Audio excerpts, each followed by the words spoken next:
radio for the masses. Headline edition, July 8, 1947. The Army Air Forces has announced that a flying disc has been found and is now in the possession of the Army. If the game is rigged, change the game. Game changer. I occasionally think how quickly our differences worldwide would vanish if we were facing an alien threat from outside this world. This is Fade to Black with your host, Jimmy Church, on the Game Changer Radio Network and KGRA, the Global Radio Alliance. I need your help to get to the year 1985. You are listening to Fade to Black with Jimmy Church on the Game Changer Network.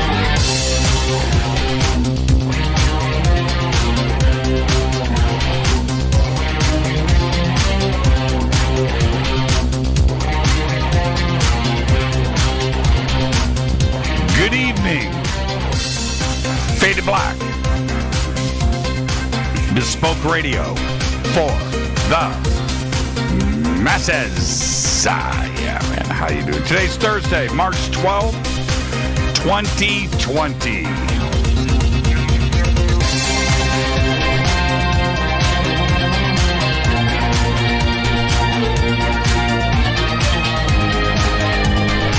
We are live from a bunker somewhere in the middle of beautiful downtown Burbank, California. 72 days into the new year. Only 294 days left. I would like to welcome everybody listening all around the world, all across the United States. Hither and thither, to and fro, back and forth, up and down, east and west, north and south, far and near.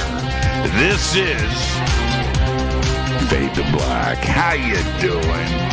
For KJCR, the Game Changer Network, and KGRA, the Planet, I'm your host, Jimmy Church. What is cracking, everybody? How you doing? Everything good? Not really. Well, actually, it is.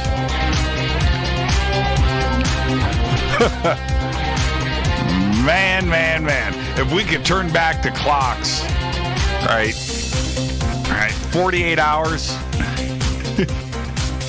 48 hours ago, where was your head at? Think about that for a second. Just 48 hours ago. Holy crap. All right.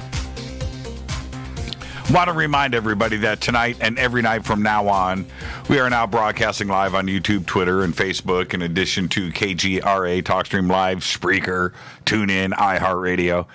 And might be adding a couple of other things here too as well. But so we'll be doing that from here on out. And I've got some noise in my line. That's weird. It's coming in here. I'm wondering if it's coming out. Wow. Okay. I don't know. That's weird. It is raining. It's raining here in Southern California. It's been raining for 2 or 3 days now. Solid. Hadn't stopped. So maybe that's what I'm hearing. Some kind of rain interference. And it's coming in both. Okay, I don't know. I don't know what that is. So let me know if it's coming through. Well, you know what? At this point, there's nothing anybody's going to do about it. But it sounds like rain. I don't know if you can hear that. Okay. All right. Yeah, it's raining. It is raining. So welcome to everybody listening all around the world. And crazy 48 hours. And tonight is open lines. It is Fader Night. So we'll be opening up the NSA, Jimmy. I know.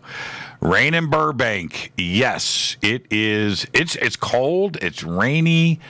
It's really funny. This is the thing. Our dogs over at the house. We have, the doggy door, the back patio. They live the life of Riley. They do whatever they want. They come in, they eat, they go outside, lay in the sun, are always hanging out. Not when it's raining. You can't get those dogs to go outside for nothing. Oh, man. It is so funny to watch dogs. Anyway, all right. Yeah, it's raining here in Southern California. You can follow me on Twitter at JChurchRadio, at JChurchRadio. Follow me right there. Hashtag F2B is the sandbox. Come and join in on the conversation. It's going to be a lively one tonight, and I get it, and I understand why. I've got everything all set up, and I'll get your juices flowing for sure. So you just hang out for that. The call-in number is 747-228-2051. And at the close of last night's show, my computers here decided to go into update mode.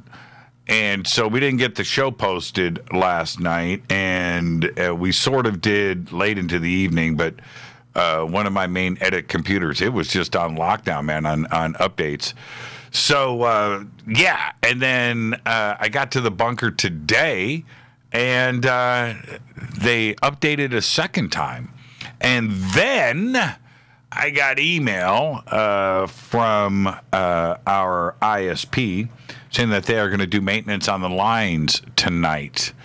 And that was a shocker, but that's not going to happen until after midnight. Yeah, thank goodness it wasn't happening now. All right. Hashtag F2B is the sandbox on Twitter. We have 2 chat rooms open, one over at Spreaker, one over at KGRA The Planet. And any questions or comments tonight, and you can post them there. I'll answer all your questions. Hashtag F2BQ. We haven't done a Twitter night in a long time.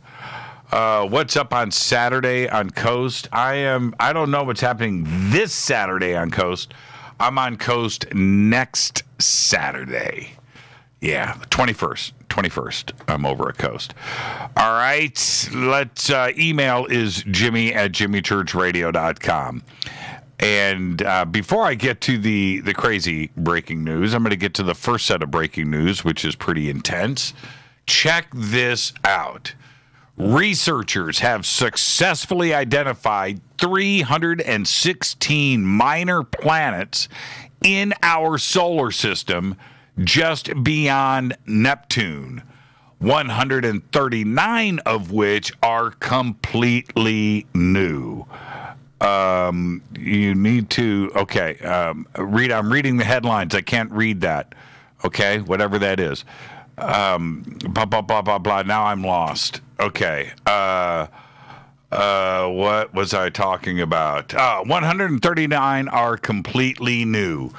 The discovery, which could bring us one step closer to hunting down the mysterious Planet 9. Planet 9, the name given to a titanic object that interrupts the orbits of objects beyond Neptune, which has eluded astrophysicists and conspiracy theorists alike for decades. All right, now let's get to everything that went down today.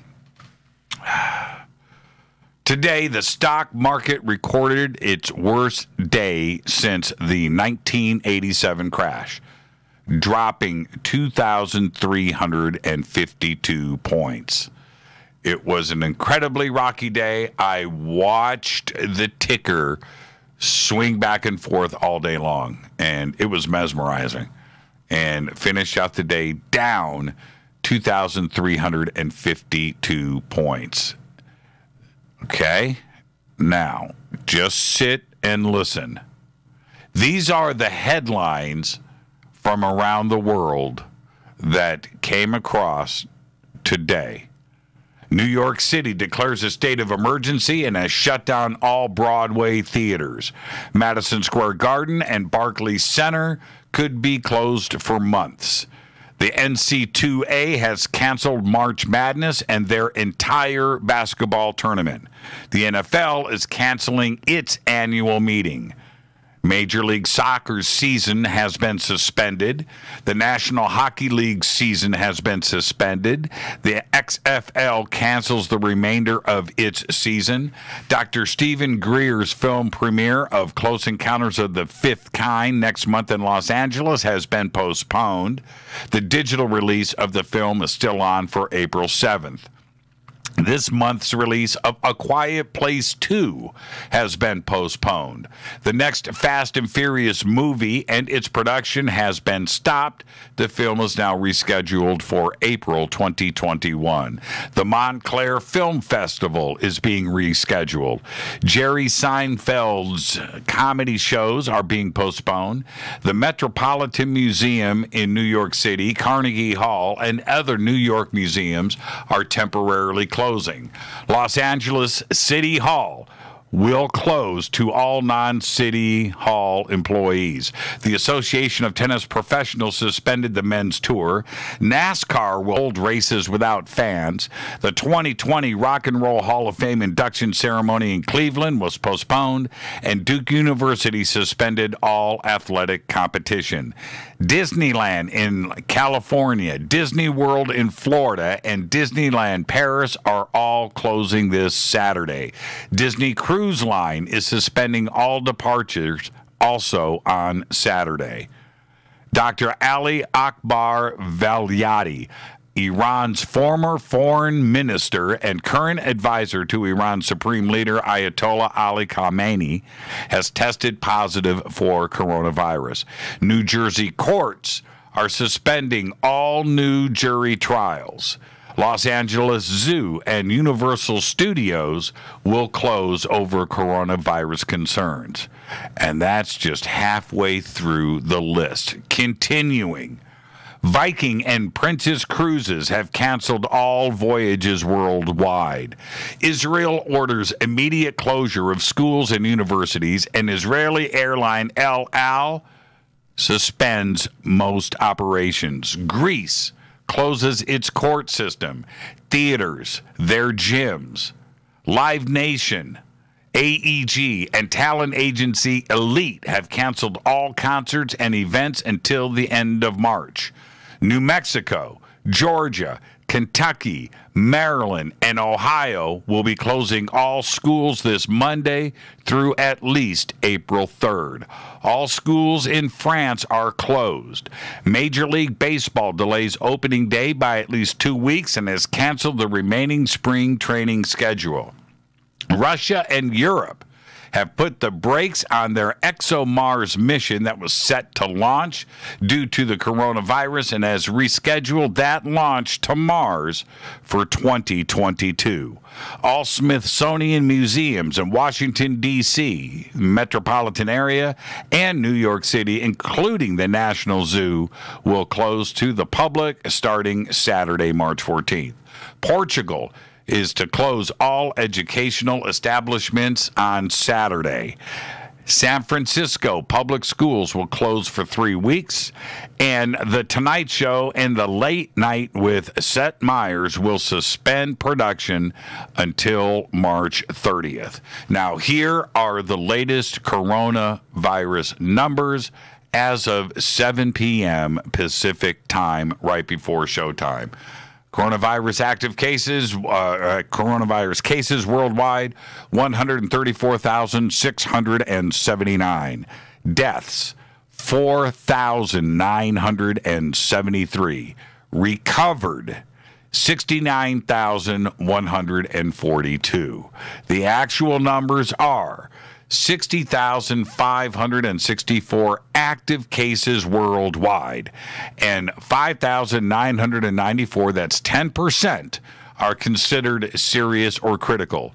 54,570, 90%, are considered mild conditions. There's the headlines. It's a gut check, isn't it? It's a gut check.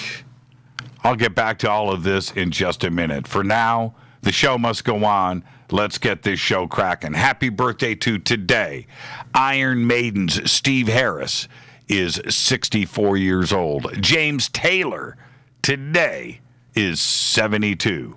On this day in history, OTD 1894, Coca-Cola sold in glass bottles for the first time. Yeah, that's a big day in history. For the first several years of its existence, most people don't know this, Coke was only available as a fountain drink in a cup. All right. Fader fact. Here's a good one for you. Here you go. You ready? You ready? The Constitution of Alabama is the longest in the world. It has more than 900 amendments and consists of about 310,000 words. The Constitution of India is the second longest in the world and is only 145,000 words. That makes sense, actually. All right, that does make sense. All right, there you go. That's your Fader fact. All right.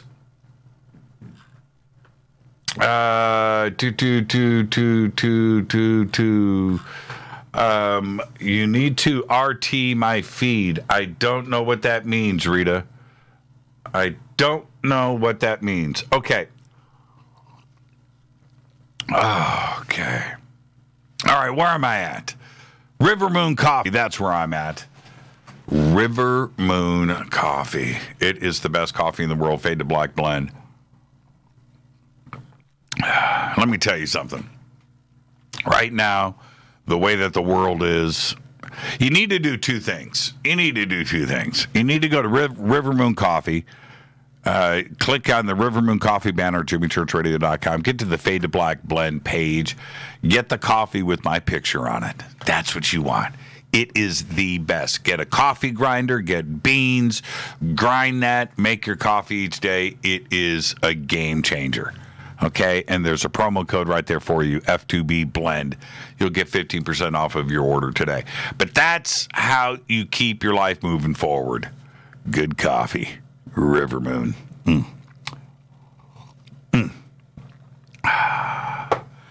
Now, on that note, Wendy just tweeted she got hers today. Yeah. Wendy, are you drinking it right now? That's what I want to know. See, we should do that. We should have a Twitter Fade to Black night, Twitter night, where we all drink River Moon coffee together. Yeah, we should. Okay, I want to make this announcement starting next Thursday, next Fader night. We're not going to do it tonight. Didn't quite get ready. But starting next Thursday, and then 4 Thursdays in a row, the number is 4, right? 4 Thursdays in a row. We are going to give away four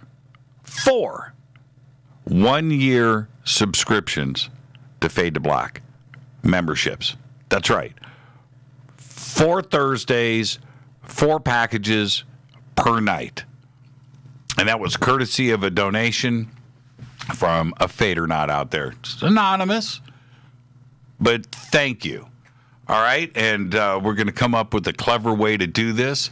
And there you go. All right. And we're going to have some rules. We're going to have some fun with it. We're not just going to give it away willy-nilly. Nah, but we're going to do 4 Fader nights in a row, 4 packages per night. Yep. There you go. So get ready. That's going to kick off next Thursday. We're quite ready for it tonight. And plus, it's the drama that was going down, and I didn't want to interrupt the flow of the show tonight. All right, and I see the calls coming in. I haven't opened up the phone lines, and there you go. So jumping in and calling now is going to get you in early. Just letting you know. Okay, 747-228-2051, though. I like seeing the calls coming in when I don't pick up. That was good, Kevin. 4. I like that. Can I save this picture? Can I repost this? That's cool. I'm going to save this. I'm going to save this right now. I am going to keep this forever. And let's just call this 4.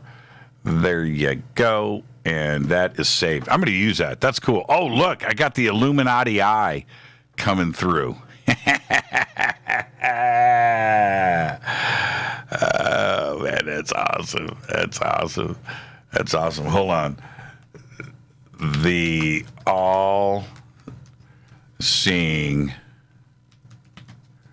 Illuminati eye. That's cool. That's cool. Okay. All right. Let me get this thought back together here. Let me get back on track. That was cool. Threw me completely off my game, Kevin. That's good. That's good. That's good. Okay. I just read a ton of pretty shocking headlines from around the world, but sadly, it's reality. I get that. I went out again today to pick up some stuff. And it's, it's part of life. You got to go. You got to go always, do a little bit of shopping and get some stuff done. I need things. Rita needs things. The dogs need things. Our kids need things. You just need things. And you got to go do that. So I was out doing it again today. And the normal stuff that I do, every day, every week. And today, because I went out 2 or 3 days this week just getting stuff. And it was the same thing at the stores. Empty shelves. It's totally surreal. I mean, it's just surreal. You see this and you see what people are buying. It's just weird. Now, this guy in front of me, the store is out of water. Okay? And while I was at the store, this forklift pulls in. Shelves are empty. Guy's got like 4 cases, 4 pallets of single-gallon bottles of pH alkaline water, whatever you call that stuff. And I went, all right. How much for can I just get the pallet? He goes, no, 2 gallons. And everybody's converging on this. And that pallet, he barely put the forklift down, and you would have thought, right? It was crazy. I got 2 gallons, put it in the cart. And I made out of the store with that. But it was just surreal. Surreal. And as serious as coronavirus may be, and right now it's still in check, everybody, but as serious as it may be, that's not what scares me. It's the shock to the world economy that freaks me out. And I know I've talked about this now for a couple of weeks, way before the stock market started doing its thing. But that was always my concern and the way that the media has been treating this. The fallout from everything being shut down. I just read to you 100 headlines of things being shut down, right? And the fallout from that, I mean, just the fallout is going to be insane. And I do mean everything being shut down. It's going to have a dramatic effect on all of us for a very long time. And for us here at Fade to Black, and I was speaking to her, I was like, Rita, we're a little bit out of this circle. We got a couple of things. We got the bunker. We have our home. We're not doing international travel. We're not out there, doing, I'm feeling like we're a little bit isolated. And if we behave and we stay clean and do the things that we need to do, we should be okay. All right. We should be okay. And we haven't been directly affected by it. But for here, we have been, because the Awakening UFO Conference in the Manchester, United Kingdom was canceled, and that happened last week, and we were really looking forward to going over to the United Kingdom. Well, that's done. And today, it was announced that Dr. Stephen Greer's premiere of his new film, Close Encounters of the Fifth Kind, has been postponed. It was scheduled for the first week of April at the Regal Theater in downtown Los Angeles. And the Regal Theater is one of the largest theaters in Los Angeles. That's where he had his premiere last year or the year before for Unacknowledged. It's a massive theater. Holds about, I'm going to say, it probably holds 700, 800, 900 people, maybe 1,000. It's pretty big. It's a massive theater. And that is now directly affecting us, where we feel it. It's not like I've got tickets to Beyonce and I'm bummed out. So I don't have to worry about Jerry Seinfeld or, hockey, basketball game. We don't do any of that stuff, so we're not going to feel that. I don't know what's happening with contact in the desert. which, as far as I know, is still going on at the end of May in Palm Springs, Indian Wells, California. And I wanted to speak directly to this because we've gotten a lot of emails from a bunch of you out there asking about the event, if the event is still going on, and B, if we were still planning to attend. And all I can say at this point is that we are all hoping that things are going to start to return to normal, and that includes everybody over at Contact in the Desert, and that by the end of May, maybe this virus and this flu thing and this season, and it's the warmer months, and it's in Palm Springs, that maybe everything will start to return to normal by that point. The thing is I'm not in panic mode. Far from it. I'm just not in panic mode. I'm in shock mode. The news is pretty harsh on the emotional front for all of us, and I'm not isolated from that and the feelings, but I've heard comparisons to 9/11, and quite honestly, it's not even close. It's not. The emotional shock of the headlines being driven onto you by the media is one thing, but 9/11 was an attack by terrorists. We're watching buildings crumble and planes crash and people die and live television, and that was an attack. That's different.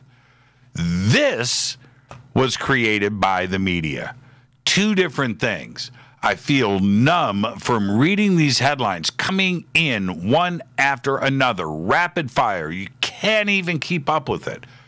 All right? Now, having NASCAR and concerts and theaters and schools and airlines and all of that, it's all created by the media. It's not something else. Right? It's not a terrorist attack. I don't feel the shock of that.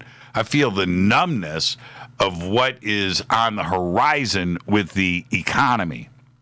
That's what, and nobody wants to talk about that and the effects and the trickle down and how it's going to go right to the very fabric of society. So there you go. And that's what I'm tripping on.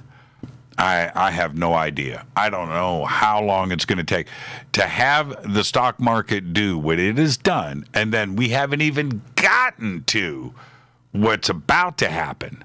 We haven't gotten to that yet, and we know it. The terrorist attack, 9/11, that was a surprise. That was a shock to the system. We saw this coming, and the media made sure.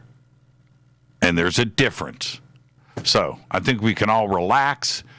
Man, we've got to deal with it, but we know what we're dealing with. And that's a big difference. This is Fade to Black. I am your host, Jimmy Church. It's Fader Night. It's open lines all night long. 747-228-2051. It's your conversation tonight. Whatever you want to talk about. UFOs, time travel, the conspiracy of coronavirus. Conspiracy. Oh, man. Time travel, the paranormal, supernatural stuff. Whatever you want to do. Phone lines are open. 747-228-2051 on the Game Changer Network and KGRA, The Planet. Stay with me. I'll be right back.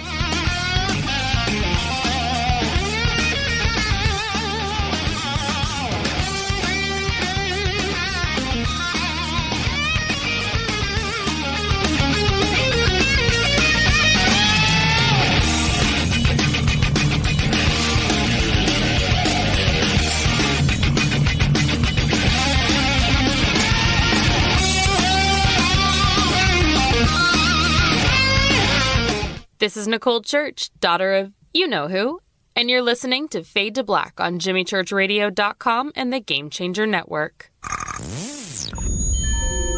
You're listening to Jimmy Church, Fade to Black. Fade to Black will now pause for alien identification. The station that talks the net. KGRA Radio. When you take the beans from Central America with dashes of Indonesian and African mixed in and then roast it to the dark side of Fade to Black, you create the ultimate brew of fringe. Introducing the Fade to Black blend from River Moon Coffee. Yes, River Moon's darkest customized roast was created for the love of Fade to Black. The alchemy of masterful roasting and smoking the beans is in every sip of this full-bodied, dark Java. I need my coffee dark, deep, with distinct bittersweet chocolate highlights, just like the bunker. Leaning further into the darkness of the roast is Fade to Black blend from River Moon Coffee. Just click on the banner at jimmychurchradio.com and use the promo code F2BBLEND for 15% off of your order today. Go Beckley Teppy. This is Jimmy Church of Fade to Black, and you can get our podcast for just $2 per month. All you have to do is click on the podcast banner over at jimmychurchradio.com. OMG! People are jumping on board to the Life Change Tea Regiment. Brew, steep, and drink for a gentle, taste-great cleanse. It's changing how they feel. See what everybody's talking about. Log on to getthetea.com. That's getthetea.com. Life Change Tea aids in digestive slowdown and helps people get moving down a healthy path. We won't make claims. We'll just let you decide. Experience is much better than a commercial anyway. If you want results, log on to getthetea.com and purchase your super strength cleansing tea. You won't be disappointed. And if you're looking for some mind-body suggestions, go to YouTube and punch in the search bar Health Matters Now. That's Health Matters Now. Put power into your health now. So, getthetea.com. That's getthetea.com for super strength tea. And YouTube, Health Matters Now. That's Health Matters Now for valuable suggestions. Getthetea.com. The tea that makes you go. 9 out of 10 geneticists agree. Fade to Black is not your father's radio show on the Game Changer Radio Network and KGRA, The Planet. Hi, this is Rob Reiner from Anvil, and you're listening to JimmyChurchRadio.com. What's up? I'm Chris. What up? This is Kyle Matthew. You're listening to Jimmy Church Radio.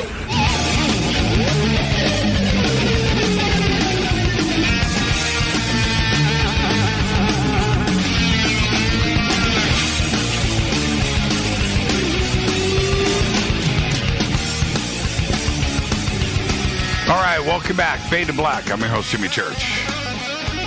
How you doing? It's Thursday night. It is Fader Night. This is my favorite night of the week with all of you. We do back-to-back phone calls all night long. The call-in number is 747-228-2051. I've certainly set the tables for you tonight. 747-228-2051. UFOs, paranormal, time travel, supernatural, conspiracy, lost history, whatever's on your mind. And certainly coronavirus is going to be right out there too as well. And I do pose the question, is there a conspiracy behind this? One of the thoughts that I'm going to put out there, and I'm sure it's going to be discussed tonight, and I have no problems coming back to it. It's not coronavirus that scares me, and it's not.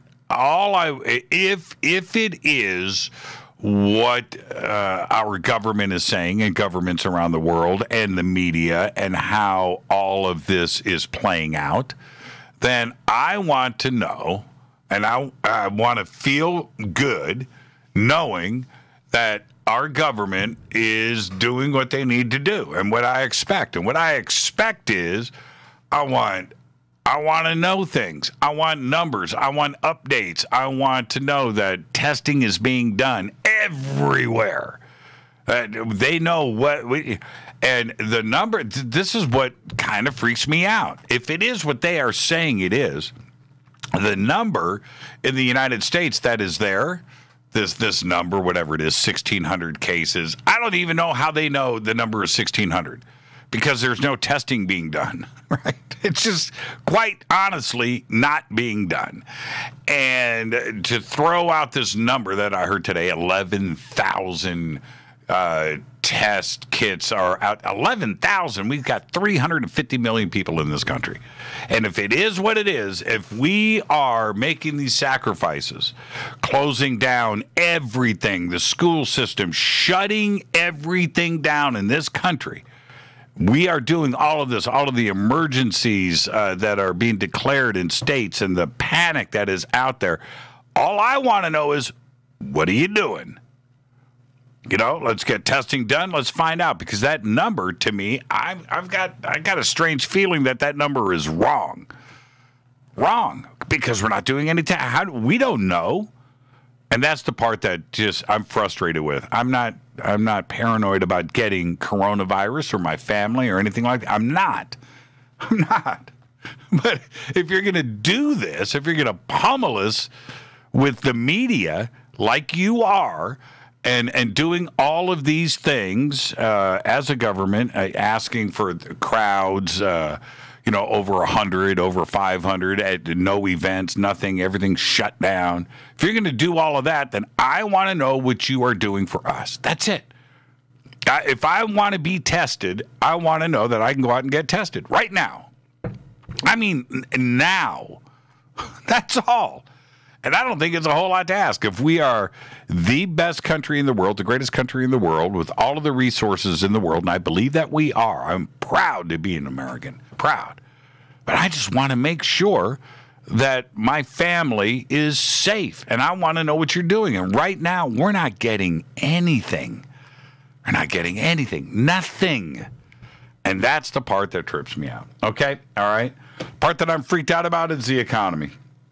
So if we're going to make all these sacrifices with the economy and do everything and take the hit, this government better be doing stuff. That's it. That's it. Let's go to the phones. Hi, you're live on Fade to Black. Who's up first? Hey, pal, it's Mark from Dallas. What's up? Hey, Mark from Dallas. Long time no talk. How are you, man? Man, well, we're right in the middle of this virus. I'm in the public safety business, and it's all we're working on right now. So, what do you do? Pretty interesting. Yeah, this is great. I'm glad to. What do you do when you say you're in the public side of things? What do you do? Well, I'm paid to keep people safe. You're a cop. You're a cop.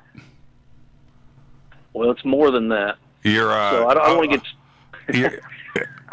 What, NSA? What? I mean, what? I mean, what does that mean? You're above a cop. FBI? Are you FBI? So are you a government employee or a state government employee or a city employee? I'm a municipal employee, and I have several titles, several duties that I do. Well, and carrying a weapon is part of that. That was my next question. That was my next question. Yeah. Okay. It's complicated. See, and what's funny is we have a lot of great, dynamic, fun conversations on this show with you, Mark, and I enjoy every time you call in. And it just goes to show that a peace officer that carries a big bad gun also knows a lot about the guitar. And you never know. You never know about these guys, do you? You just never know. I told you I was from the land of 4 Gs, God, guns, guitars, and gridiron.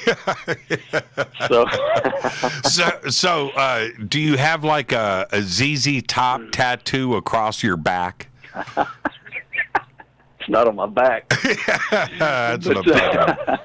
All right, so what do you and you're in Dallas, and Texas has got some issues right now with coronavirus.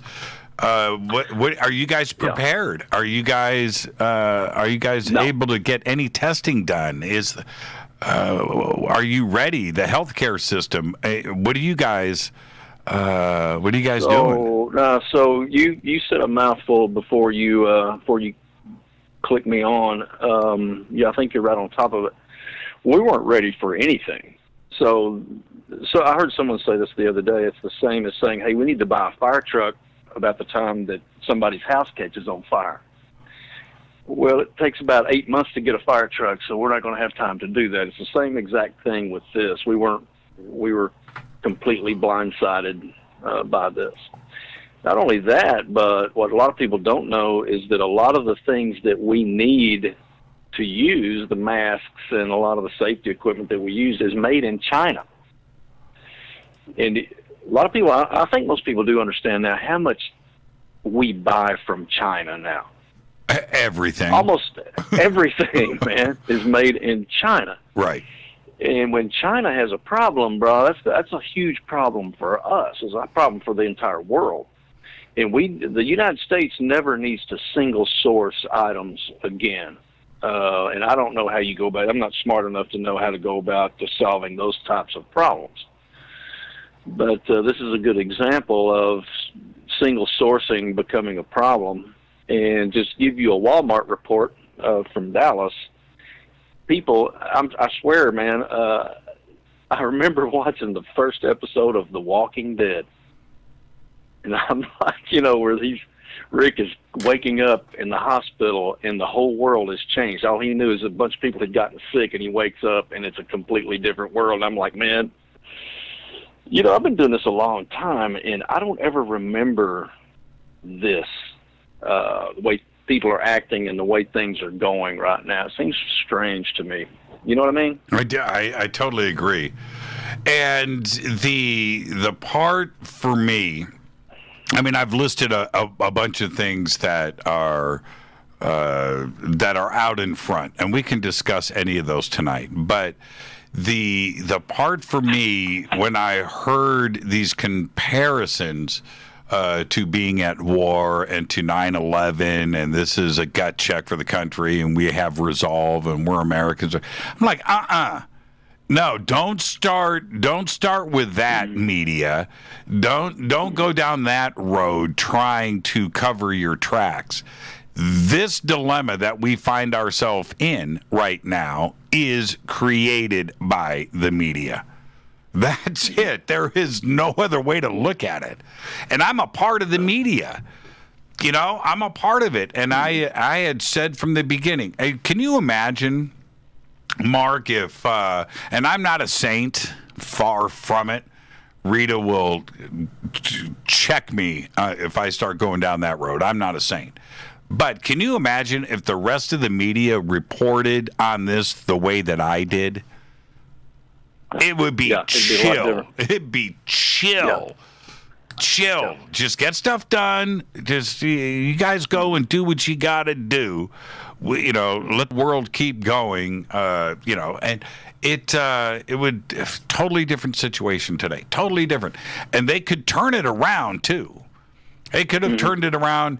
The nosedive that the media, that the stock market took today, down 23, almost 2,400 points, man.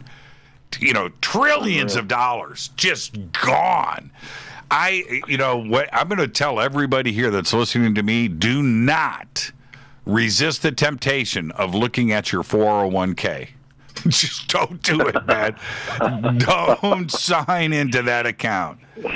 Don't do it. But man, and I feel you. I know exactly what you're saying. But man, and what I mean by strange, and it's not only the things that you've mentioned, but think of these professional, the NBA, Major League Baseball, Major League Hockey. What would it take? What does it take to shut those organizations down? You and I understand what kind of millions, if not billions of dollars drive those things. And for them to shut down, dude, is huge. Yeah, and it's not, and this is the thing. Of course, you have the direct results of that, which is the ticket sales. Okay, the direct thing right there. And that's an obvious black and white thing. I get that. You have the concessions, you have the T-shirt sales, you have all of the people that work at the arena, you have the trickle down, the parking, the fee, the thing, all the way to the restaurants and the bars outside of these arenas, and everything that happens every single night. How many people go to work to put this thing on? all of that stops, and not just one event. We're talking about 30 NBA teams, right? All of the hockey teams, all of the concerts, the concert venues, Broadway in New York, that takes an act of God, right? Broadway in New York shut down. And I know you've been to New York. I don't know that as a fact, but I'm assuming you've been to New York, and you know what it's like walking up and down Broadway. That is a wonderful thing to see. That is America at its finest, man. Selling tickets to a show. And they go on all day, all night. And I'm going to say this. I don't know this as fact, but it's got to be hundreds of thousands of people. All of the actors, right? The production, the lights, the sound, the ushers, the ticket boxes, the venue itself, and all of the things that are around the venue, and the food and the concessions, the wine that is consumed. I don't know. And think about that, and then you go all of Broadway, not one show. You know, it's not one. It's not just School of Rock or whatever is going on there, Miss Saigon. You know, it's all of it. Another weird thing that no one's thinking about. I had one of my fire chiefs call me at home tonight, and he goes, "Well, what happens when the guys?" So, if you know much about the fire department and firefighters, they go to local grocery stores normally and shop and cook for themselves, right? That's why a lot of times you'll see fire trucks at the local grocery stores and things like that. Mm-hmm. And they're like, "We can't go. There's no grocery stores that we can get into tonight or this afternoon." And then we start playing this thing out the next couple of weeks, and they're like, "What if there's no food? What if there's no? How are we going to feed our people? How are we going to feed our employees?" You know, so we're making calls to this local farmer who sells organic chickens and eggs and things like that to grocers, and we finally made a deal with him. He's going, "Look, I'll make sure that your firefighters have plenty to eat." But there's a lot of other departments in the United States that's not. Just think of the big suburban fire departments like L.A. Mm-hmm. And if people are fighting for food in L.A., suddenly that part of your infrastructure in the city starts falling apart. Suddenly firefighters are calling in sick, not coming to work because they're scared to come to work, or they can't eat, and there's no food for their family. You know, I mean, it's a really weird scenario once you start playing this thing out. If in fact this keeps going, which I don't think it will. Yeah, it's not. But I've never seen it. Go ahead. And I agree. And the unpredictability of this, it's not. Again, I need everybody to understand the way that I think. I don't know. Is this something that's going to last for a couple of more weeks? I'm talking about the virus itself, right? I don't know if it's going to just linger. What if this goes on for 2 years? What if this goes on for a year? Right? I don't know that part of it. What I do know is there's no way you can escape the effects of shutting down the world. Because that's what's happening. It's not shutting down Manhattan. You know, it's not shutting down San Francisco or Los Angeles. It's not shutting down the 50 states, because that's what's happening right now. All across. No, it's the world. The world. It's the world, man. It's the world. It's never happened before. No. That's what freaks me out. That's the gut punch.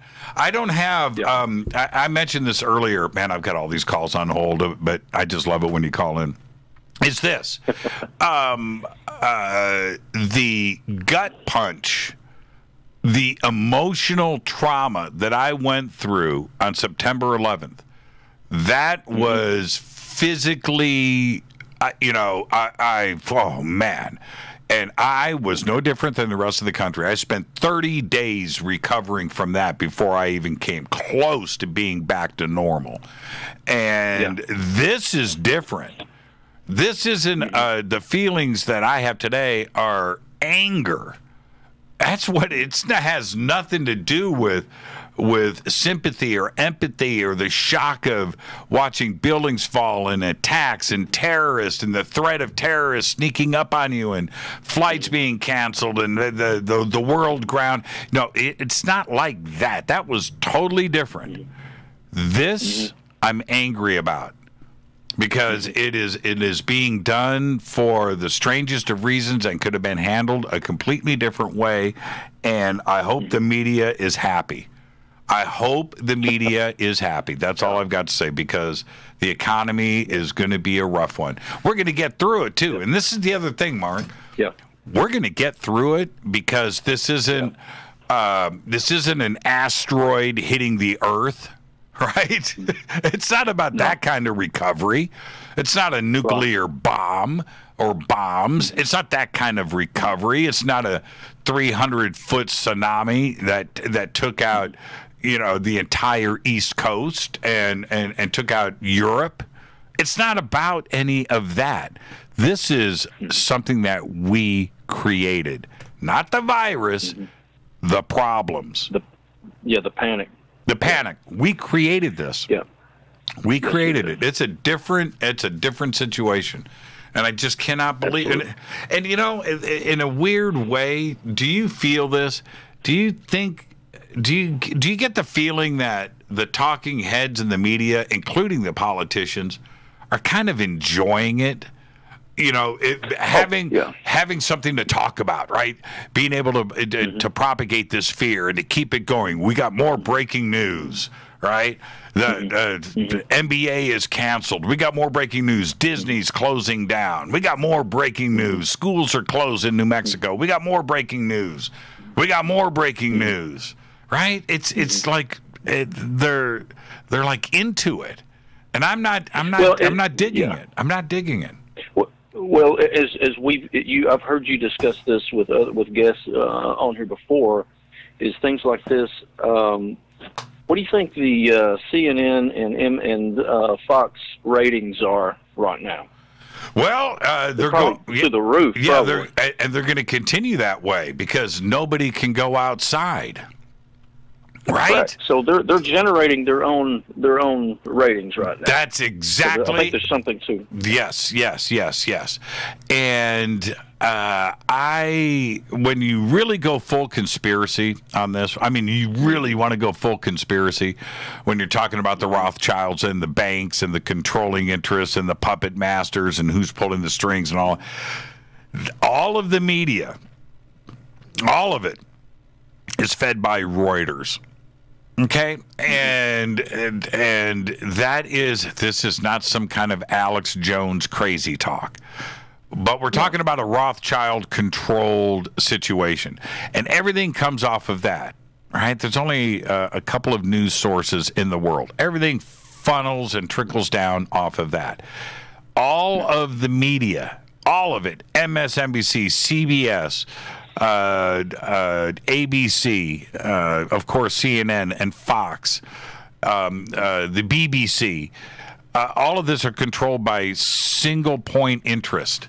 There isn't some big thing here where all of the news, all of it is just controlled by a few people, a few money players.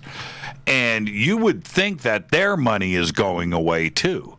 And it would be in their best interest, right, to turn around and go, okay, all right, now we need to really chill this out. We need to have another message here because can you imagine if things continue like they are on Wall Street? Can you imagine Wall Street trading at 10,000? It's at 21,000 right now. And it was on its way to cracking 30, right? It was on its way, man. It was on its way. 26, 27, 28. It was all happy days are here again, and everybody was cool. And the point drop that we have taken, to go from 26, whatever it was, down to 21 today in a week. And with no end in sight, all of these events, all of these cruises, all of the airlines, all of the employment, everything that is being put on hold right now The stock market's going to continue to react. It's not going to go the other way. It's not going to go the other way for a long time. So what are we going to do if we come back in 7 days and the stock market is at 15? And that is not out of the realm of possibilities here. No, it's going to get worse. Worse before it gets better. We're talking about trillions and trillions of dollars vaporized. You got to make it back. It's just gone. Gone. Killing me, man. Gone. I know. It's just, well, I guess the ride up will be fun again to do it all again. I guess you got to look at it that way. It's a good time to buy. Yeah, it's a good time to buy. Man. All right, before I let you go, what's your newest guitar? I just bought a badass acoustic. What'd you get? I'm way into it. It's called a Blue Ridge. A Blue Ridge? And so do some research on Blue Ridge acoustic guitars. I found this thing in a local store. It'd been beat up, and it kind of had a cracked top, but it still, it's like me. It's beat up, but it still works. And so I had to get it. It's an ugly little stepchild, and I've got it, and I cannot put the thing down. So I'm way into acoustic stuff right now. Man, they're not cheap. These are not cheap. No, this is a $1,100 guitar. That's not what I paid for, but it is a sweetheart. So, man, look acoustic at thing, bro. Man, that's Do you have the one with the inlay on the top on the headstock? As a matter of fact, I do. Yes, it's a BR-73 is the one I got. Oh, I'm looking at a BR-160 right here, and that thing is gorgeous, man. Yeah, the BR-73 is a little smaller. It's like a triple alt. Kind of a smaller guitar, but it's got tons of abalone and mother of pearl inlay. It's a beautiful guitar. Yeah, I'm looking at it rings like a bell, brother. Yeah, man. Oh, here it is, BR-73. Oh, it's your classic dreadnought. Yeah. Okay, look at that. Look at the back on this. Yeah, that is sweetness. Yeah, it's really a sweetheart. So I've just been banging the heck out of it this week, and there's something about an acoustic, man. You got any acoustics? I do, but I have them for look. My friends that play really good acoustic guitar, I have such respect for.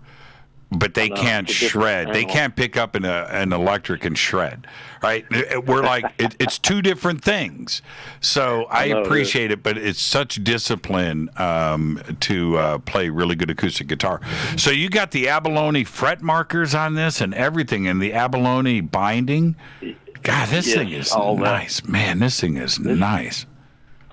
Beautiful, man, and there's something about, I don't know, there's something spiritual or emotion that comes out of an acoustic that does not come out of an electric. I can't explain it. No, it's true. But it's very personal. You know, when you're sitting in your room alone at night or something and playing an acoustic, you get a cool vibe from it. I've really been enjoying it. Yeah. You only need 4 chords, man. That's it. That's it. You only need 4 chords. Right. Play any song. You can play any country song ever written, and just about any song in the world. Just 4 chords. That's true. And just sit there and do your thing. Hey, Mark, thank you so much, man. Enjoy the guitar. Enjoy your weekend, and we'll see you right here on Monday. All right, brother. Thanks for the time tonight, and have a good one. Great conversation. Thank you, Mark. Thanks, brother. This is Fade to Black. I am your host, Jimmy Church. Mark from Dallas. Haven't talked to him for a while. That's how you do it. Now, if you're on hold, stay right there. I'm going to get to you. I know. I do it. I do that. I never cut anybody off. I just have a good conversation. So there you go. All right. 747-228-2051. I'll be right back after this short break. More of your calls are next. Stay with us.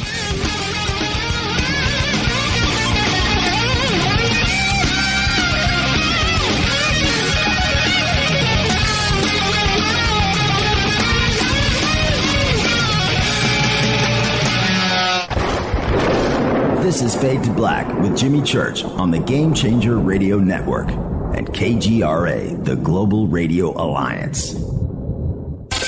This is KGRA Digital Broadcasting Station, Salt Lake City, Utah, Van Buren, Arkansas.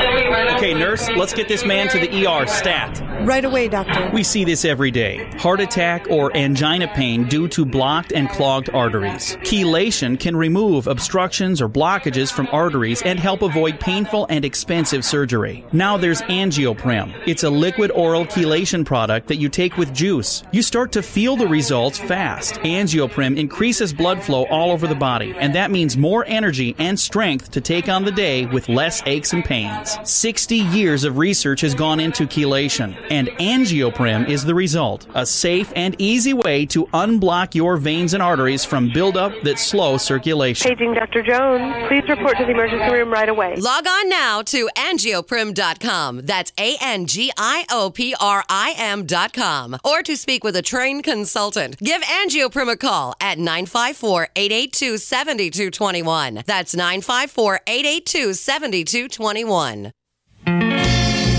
Introducing the new Surfer Music app. Listen, Fadernaughts, you know I love my music. This is my go-to for all things notes. The Surfer app is a brand new concept in music listening. Surfer is free, providing unlimited access to thousands of live streaming radio stations. Surfer is an exciting, interactive listening experience. Discovery and surprise are built right in. Surfer is your destination to discover and rediscover great live streaming music. It features high-quality audio streams, free access to music from thousands of live streaming radio stations, unlimited listening, unlimited skipping. You get a music visualizer, and you can also select your favorite channels. Get it at the Apple App Store or Google Play. Just search Surfer Music or click on the Surfer banner at jimmychurchradio.com. Go Beckley Tappy. Folks, this is very important information. What's to be said about CBD? AncientLifeOil.com. Our CBD is made from hemp and has 0.003 THC, which means this wonderful product won't get you high, no matter what amount you take. What does CBD do for the body? My hands are tied. But you can Google CBD benefits and be astounded. When you're finished reading, you'll want to log on to AncientLifeOil.com. That's AncientLifeOil.com and purchase. Life is good when you feel good. People are tired of pain. People are asking for non-GMO organic products to help them with, you fill in the blank. Legal in 49 states, and again, our CBD is made from hemp. Ancient Life Oil is about helping people one by one by one. If you wonder how good the product is, the CEO takes it every day without miss. AncientLifeOil.com. That's AncientLifeOil.com. Have a great day. Hello, I'm Katie, and you're listening to my main man, Jimmy Church, on JimmyChurchRadio.com. Hi, this is Ray Hobbs here, repping the planet, and you're listening to my good friend, Jimmy Church, Fade to Black, on the Game Changer Network and the KGRA Digital Broadcast Station. This is Toby Kebbell. You're listening to JimmyChurchRadio.com. Don't hurt me, Jimmy. I'm only little. Hey, I'm Adrian Grenier. And this is Ari Gold. We're the Honey Brothers. Yes. We're of the Honey Brothers. Hey, I'm Adrian Grenier. And I'm Ari Gold. We're the Honey Brothers. And you're listening to Jimmy Church. The Revolution. This is Jimmy Church of Fade to Black, and you can become an official Fadernight by just going to our membership section at jimmychurchradio.com. Hello, this is Serena Wright Taylor from Conscious Life Expo, and you're listening to Fade to Black with Jimmy Church, who holds the Lucky Pony record for the best astrological chart since 1963. True story. This is Micah Hanks of the Gralien Report, and you're listening to Jimmy Church on Fade to Black, across the globe on the Game Changer Radio Network and the one and only KGRA Radio, The Planet.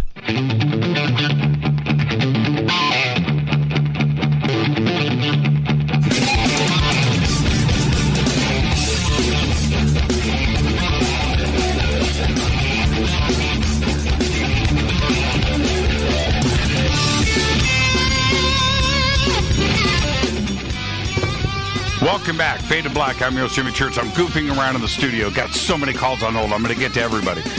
But what I was just doing for the camera, I was showing everybody the back of this is the flame guitar, right? Okay, so on the back of the machine heads, that you tune up the guitar with at the top. I want you to look at the back of the machine heads. You can see there are clear crystal covers to the machine heads, and you can see the gear winding on the inside, and it's a very unique machine head. It's called Da Vinci. These are Da Vinci's, and it's like, and it's a rare machine head, but it's like this. If you go and look at the back of a nice watch, like say this one here, and you look at the back of a nice watch like this, and you can see the inside of the watch, which it's going to take me a second to open this up. You see the clear back on the watch, and you can see the inside of the mechanics, right? It's hard to explain, but you see that clear. You see that? You see that? That's the way those machine heads are. It's the same thing. So there you go. I don't know why I did that. I had to stop and explain what I was doing. Let's go back to the phones. Hi, you're live on Fade to Black. Who's calling? Jimmy, this is Bodan from Toronto, Canada. How are your you? Second favorite Canadian. How are you, Bodan? Good. How you doing? Good. Thanks for taking my call tonight. Jimmy, what a week. My whole brain is buzzing from yesterday's interview with Diane, and then the previous day's interview with Christopher Bledsoe. I totally resonated with Diane on what she was talking about, primarily because I'm a Christian, but I still think there's something else outside than what we've read, and you kind of hinted at it when you said you read the Bible a couple times a few years back, and at this point in my life, I'm beginning to connect the dots between, what your show is all about, consciousness, Christianity, and all that, and it's starting to fall right into place. But the one thing I'm a little confused on, and I thought maybe you can kind of hint at it or talk about it a little bit tonight, is this conspiracy with this. Is there a conspiracy with this virus? At the same time, when Diane was talking about her friend, I forgot his name, that she wrote the book on. American Cosmic? Yeah, the guy that was with, that CIA guy or NSA guy that you couldn't get out of her yesterday. Yeah, Tyler. Apparently his real name is, should I say his real name on the air? I guess it's out there now. It's Tim Taylor. That's his name. Oh, really? That's his real name, yeah. Did I just do that? Well, you know what? It's out there. It's out there in public. Yeah. It's all over the place if you want to go and search for it. But, yeah, pretty interesting guy. I was checking him out today. But, it was an interesting week. Chris on Monday, part 2. Bob McGuire on Tuesday, and Dr. Pasulka last night. Pretty strong week on Fade to Black. I mean, every week is great, but yeah, it was pretty strong for sure. Yeah. Now, did you notice when Christine, Dr. Pasulka, Diane, mentioned about they are looking for, or the CIA, NSA, whatever organization it is looking for guys that are intuitive, the guys that know what's going to be happening tomorrow. And I picked that up from the interview you did with her yesterday. And the one thing what I practice and what we've talked about previously is this infovision with the mask, and how everybody has that talent of knowing. It's just, how do you awaken that talent, or that gift? How do you awaken it, and how do you keep it going from once you get older? And that's kind of some of the stuff that I'm doing with some of these kids. And and beginning with adults as well. So whenever you're ready, Jimmy, I'm ready for you. Yeah, I know. There's deja vu, right? And I always think that comes into play. How do you identify? I think all of us have the gift. You have to stop and appreciate the moment that it happens and be able to discern what the heck is going on. Whenever I deja vu, I know at that point something somewhere, and I used to say this when I was a kid, somebody's read my book, right? Somebody knows my future because it's being played back to me right now. And if that's the case, and I don't know how physics works in this area, but predicting the future, the past is the past. It's done, right? So we know what the past is. Then we have the present, and then we have the future. The future technically should be unpredictable. It should be unknown. You can predict it through physics and numbers and go through that and have a predictability of certain things and know what may happen and the probability of that. But it's another thing altogether to know something, and a specific event is going to happen. I'm sure that the CIA is interested in that, and they always have been. So I totally agree with you. Yeah, well, like even that they were doing the remote viewing back, and I'm sure they're still doing it. Right. The remote viewing back in the day, Russell Targ. At the same time, you just remind me of something. Like earlier this year, I had this feeling: get out of the market, get out of the market. But how do you know that's nerves, or how do you know that's gonna happen? I had a feeling something's gonna happen in the market, but what do you do with that? And that's what I'm trying to learn myself and work with the kids is let's find out, convert that intuition into knowing. Again, it's a fascinating thing. And Diane was mentioning that yesterday. And by the way, I've ordered her book when you yesterday. It should be here tomorrow. I can't wait to read it. Well, if anybody out there, there's so many people that say that they can predict things, which is great. But I'm waiting for the moment when somebody comes along that actually predicts the future, that starts naming events. And so I'm not talking about Nostradamus and all that cryptic stuff. If you're going to say, there's going to be an earthquake on, I know Chris Bledsoe specifically gave a date and a location. But when you say that there's going to be an earthquake on planet Earth on October 10th, well, there's going to be, 500 earthquakes on that date. Mm-hmm. That's not good enough.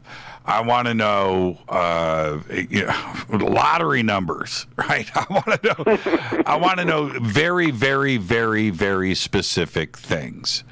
And if somebody comes to me and goes, "Okay, man, open up this envelope on Wednesday," okay, all right. So end of the day, Wednesday, open up the envelope, and it says you went to Costco today and bought socks. And I did go to Costco that day and buy socks. That's a different situation. That is what I would like to see, and then we can have a conversation about it. Bodan, I want you guys to be safe up there, and it's getting a little nutty down here. Oh yeah, well they just shut down all the schools for the next 3 weeks up here. Yeah, I heard. Didn't Trudeau? Isn't he like self-quarantining right now? Yeah. Well, then there's another conspiracy behind that him and his wife are separated, but that's another story. Something weird about that guy that I like. I think he's cool. I know. Hey. I'm not here to stir the pot and talk politics. Yeah. I'm just saying, I look at him.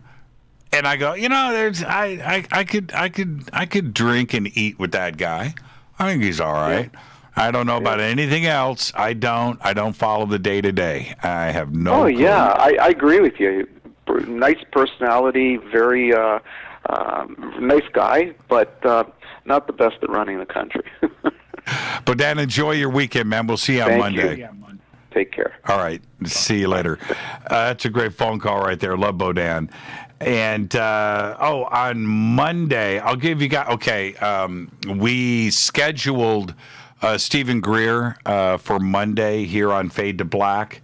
And I'm assuming that we're still going to be on target with that. He's doing the digital release of his film, and I'm hoping that there's going to be no issues there. But that should be our Monday show. I forget who we have on Tuesday and Wednesday, but there you go. All right.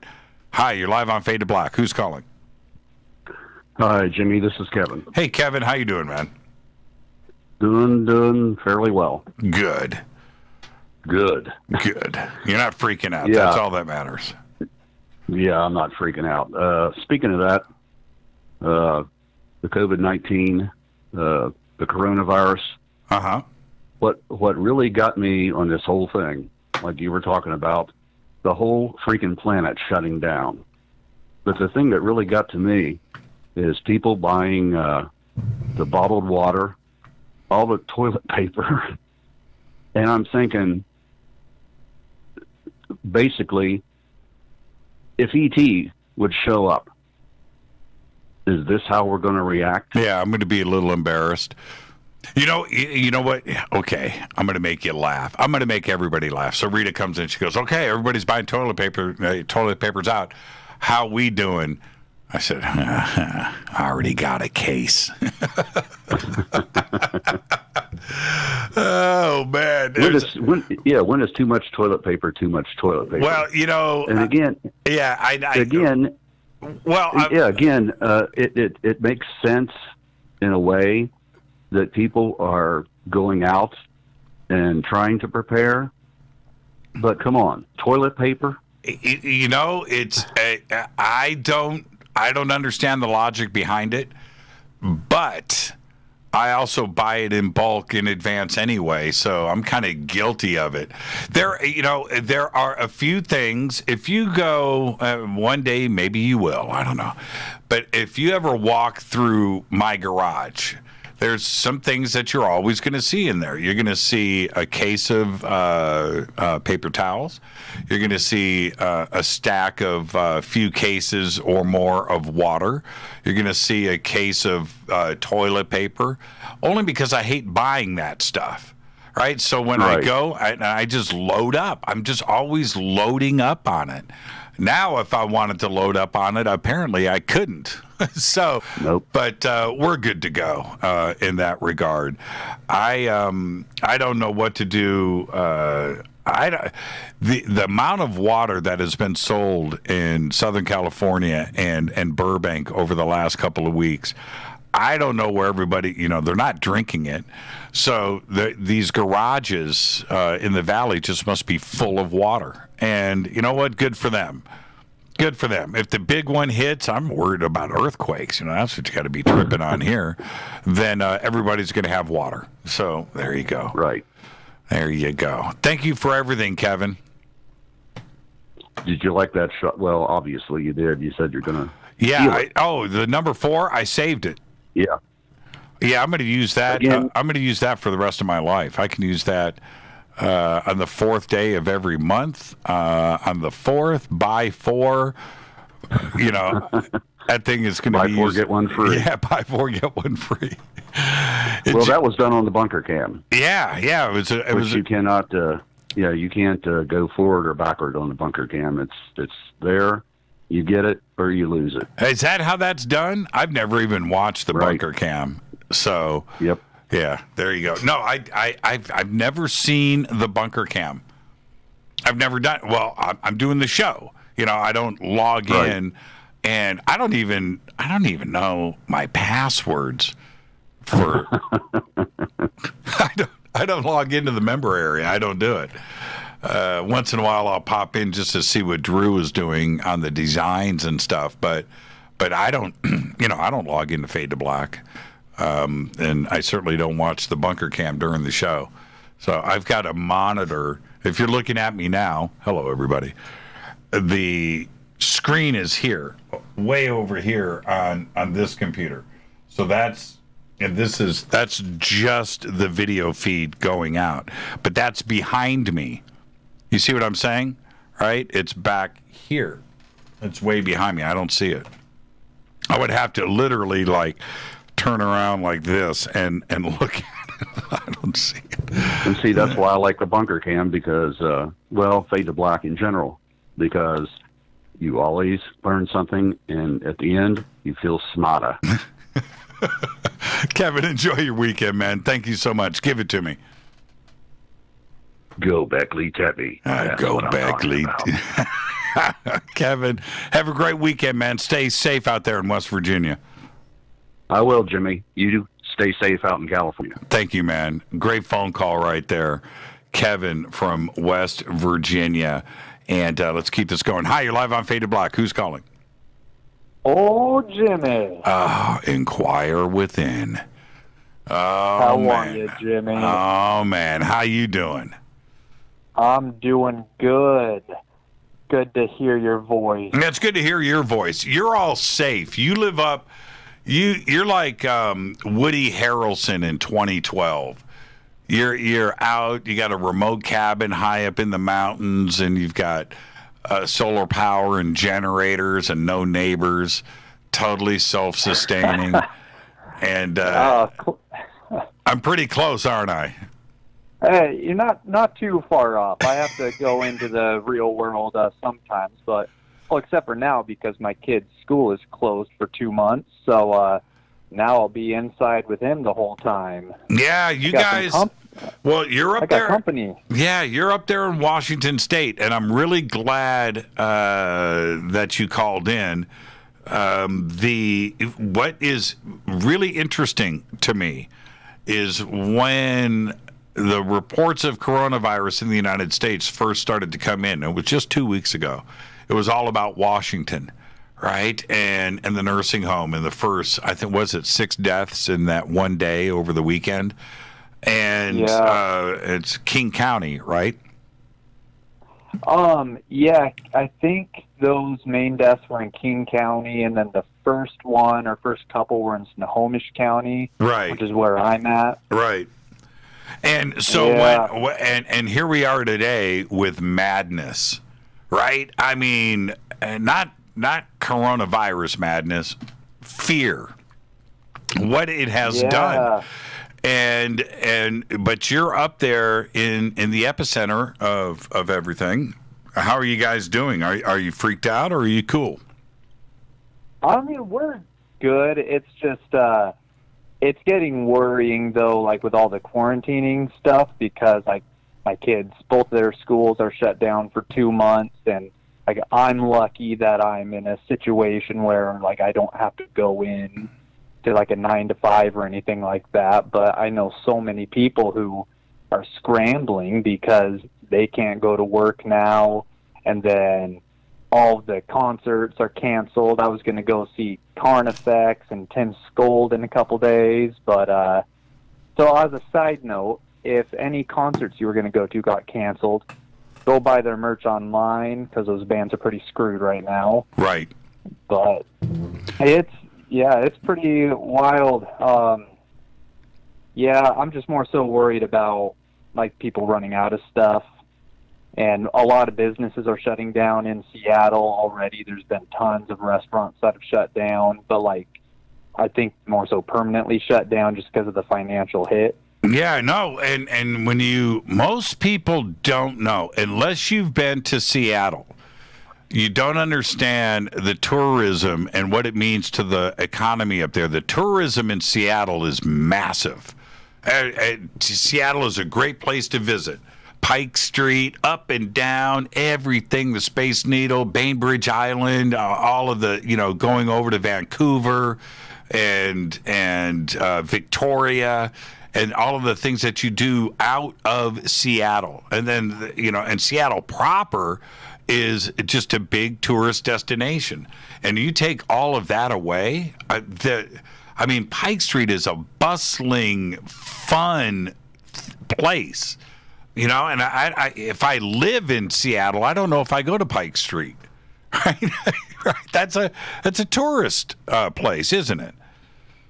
Yeah, it's pretty much ghost towns everywhere, and some of my family works for Amazon and Boeing and IMDb and all the big Seattle, Everett-based companies, and all of them are mandating that employees work from home. And then I heard that even Microsoft, this is pretty cool if it's actually true. I heard that for their employees that aren't able to work from home, they're just paying them anyways. Or that's nice if that's happening. But yeah, I just hope that it doesn't go longer than already scheduled, because more so just because of the child care situation, and then now how our nurses going to go to the hospitals and firefighters and police men and women and stuff. Like, if they're stuck at home with their kids, that's no good. No, you bring up, that's one of the best points. I'm not sure, and I'm not a politician, and I'm not a city planner, and I don't know how I would handle situations like this, but I would think you'd want to keep not universities, that's different. Those are adults, right? But kids, right? Kindergarten through 12, K through 12, they leave the home every day, and the parents go to work, right? College is different. The students aren't necessarily living at home. Well, they are with me and Rita, but that's another story. But is just that. If you suddenly have to get daycare, or you have to stay home because now somebody's not working, and what if that person is a police officer?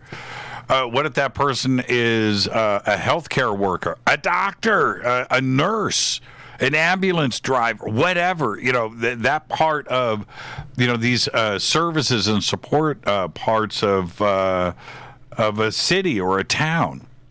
I think you would want to keep the schools open, not only to keep the kids educated, but to make sure that they have a place to go and a safe place to go. I would keep the schools open. That's just me. I realize you want to isolate the virus, but if you have nobody working because parents have to stay home with their kids, I don't think that's a good thing either. But again, I could be wrong.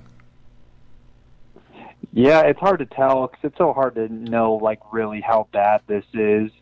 And so I've heard so many different things and conspiracies and numbers and stats, and so it's really hard to know if this is actually like a measure being taken for the betterment of everyone, or is there some weird thing going on? Like, I don't know. I've heard everything as far as the coronavirus is used as a cover-up to arrest the elite pedophiles and restart the gold standard. Like, that one's a bit out there for me. That's a bit of a stretch.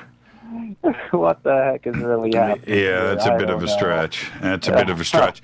But I just as a parent, and you're a parent, these are things that families across the country now are seriously having to deal with. When we're talking about it's not a snow day, right? That's not what we're talking about here. We're talking about the school systems for entire states being shut down for a month or two.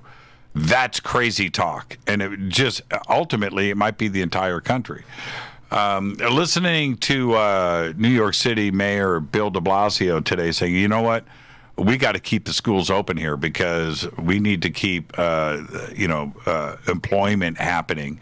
And if we suddenly go the other direction, all of these kids are going to have to be at home with their parents, and their parents aren't going to be able to go to work. And we have a lot of hospitals and firefighters and the police and everything else. We've got to keep that part of our infrastructure alive. And it just made a lot of sense to me, and I was already thinking that in advance. But he just kind of reaffirmed what I was thinking there. Man, you know what? Schools, if anything else, it's a really good babysitter. That's what it is. Your kids are safe. Sure. You know your kids are safe. You know, that's the and thing. Some of those kids need that food there. Oh, there's that part of it, of course. Of course, Yeah. you know, I gotta head to a break right here, and so let's go ahead and do that. Inquire, thank you so much, and I'm glad that you're safe up there. And get your album and all your stuff out there, and I'll retweet it right now. Okay? Oh, you're beautiful, Jimmy. I'll talk to you. I'll see ya. Inquire within. It's now a perfect night here on Fade to Black. How you doing, Ireland? How you doing? Fade to Black. I'll be right back.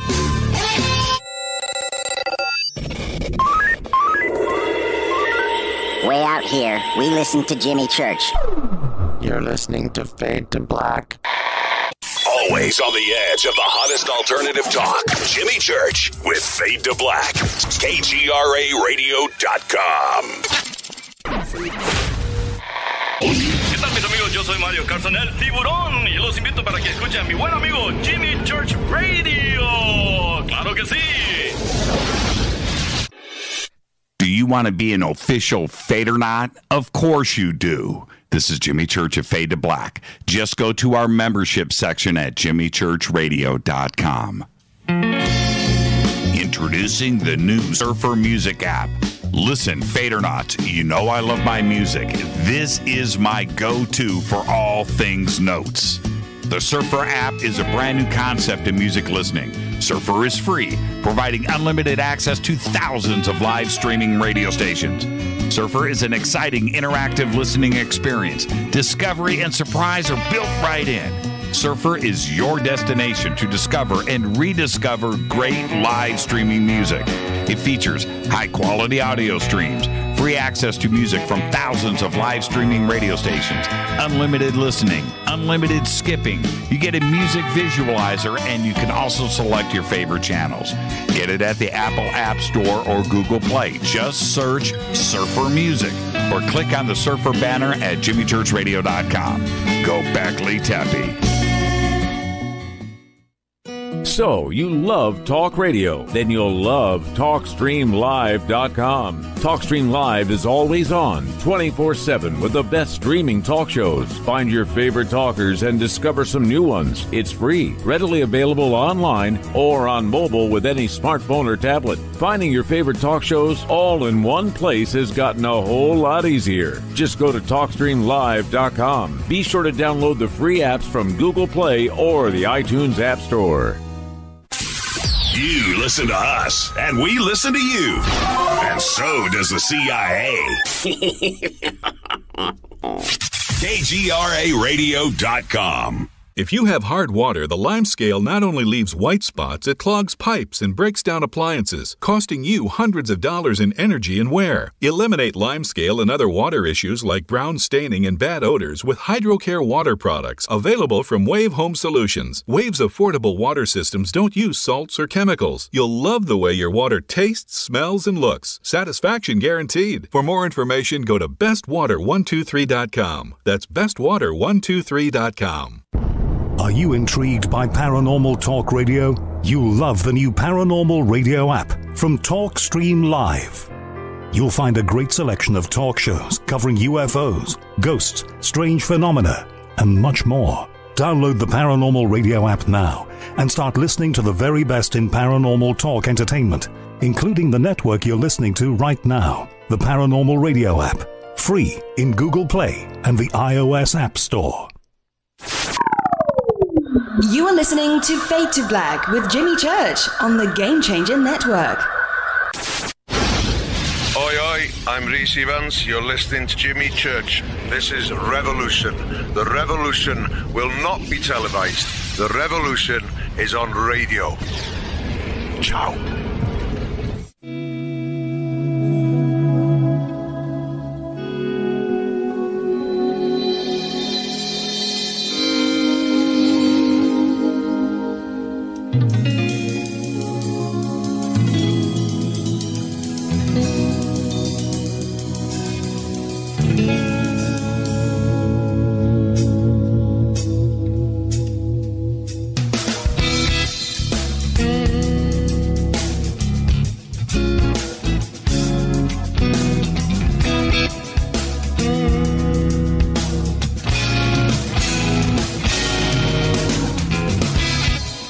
Welcome back, Fade to Black. I am your host, Jimmy Church. It's Thursday night. It is Fader Night. 747-228-2051. Now, when I bring in the calls and I put you on hold, it's going to go silent. Don't hang up. And always remember that, because I don't screen the calls. That's it. That's how it operates here. But when you hear my voice come on the line, get ready. Turn the radio down in the background, because you're about to go live, like this next caller. Hi, you're live on Fade to Black. Who's calling? Hey, Mr. Church, it's Jason from Baltimore. How's it going? Hey, Jason. How are you, man? Everything good? I'm doing well. Did I do it right? Did I go? I was on time, right? I think so. I think you're good. I think you're solid. So what's cracking out there, man? How you guys doing? Man, I feel like I'm taking crazy pills. I gotta be honest, man. We got hit with a whole bunch of stuff about 4 o'clock today. So the no gatherings over 250 people. All sports activities have been canceled. All the county schools have been closed for the next 2 weeks. We've stocked up on vodka, which is fantastic. Right. I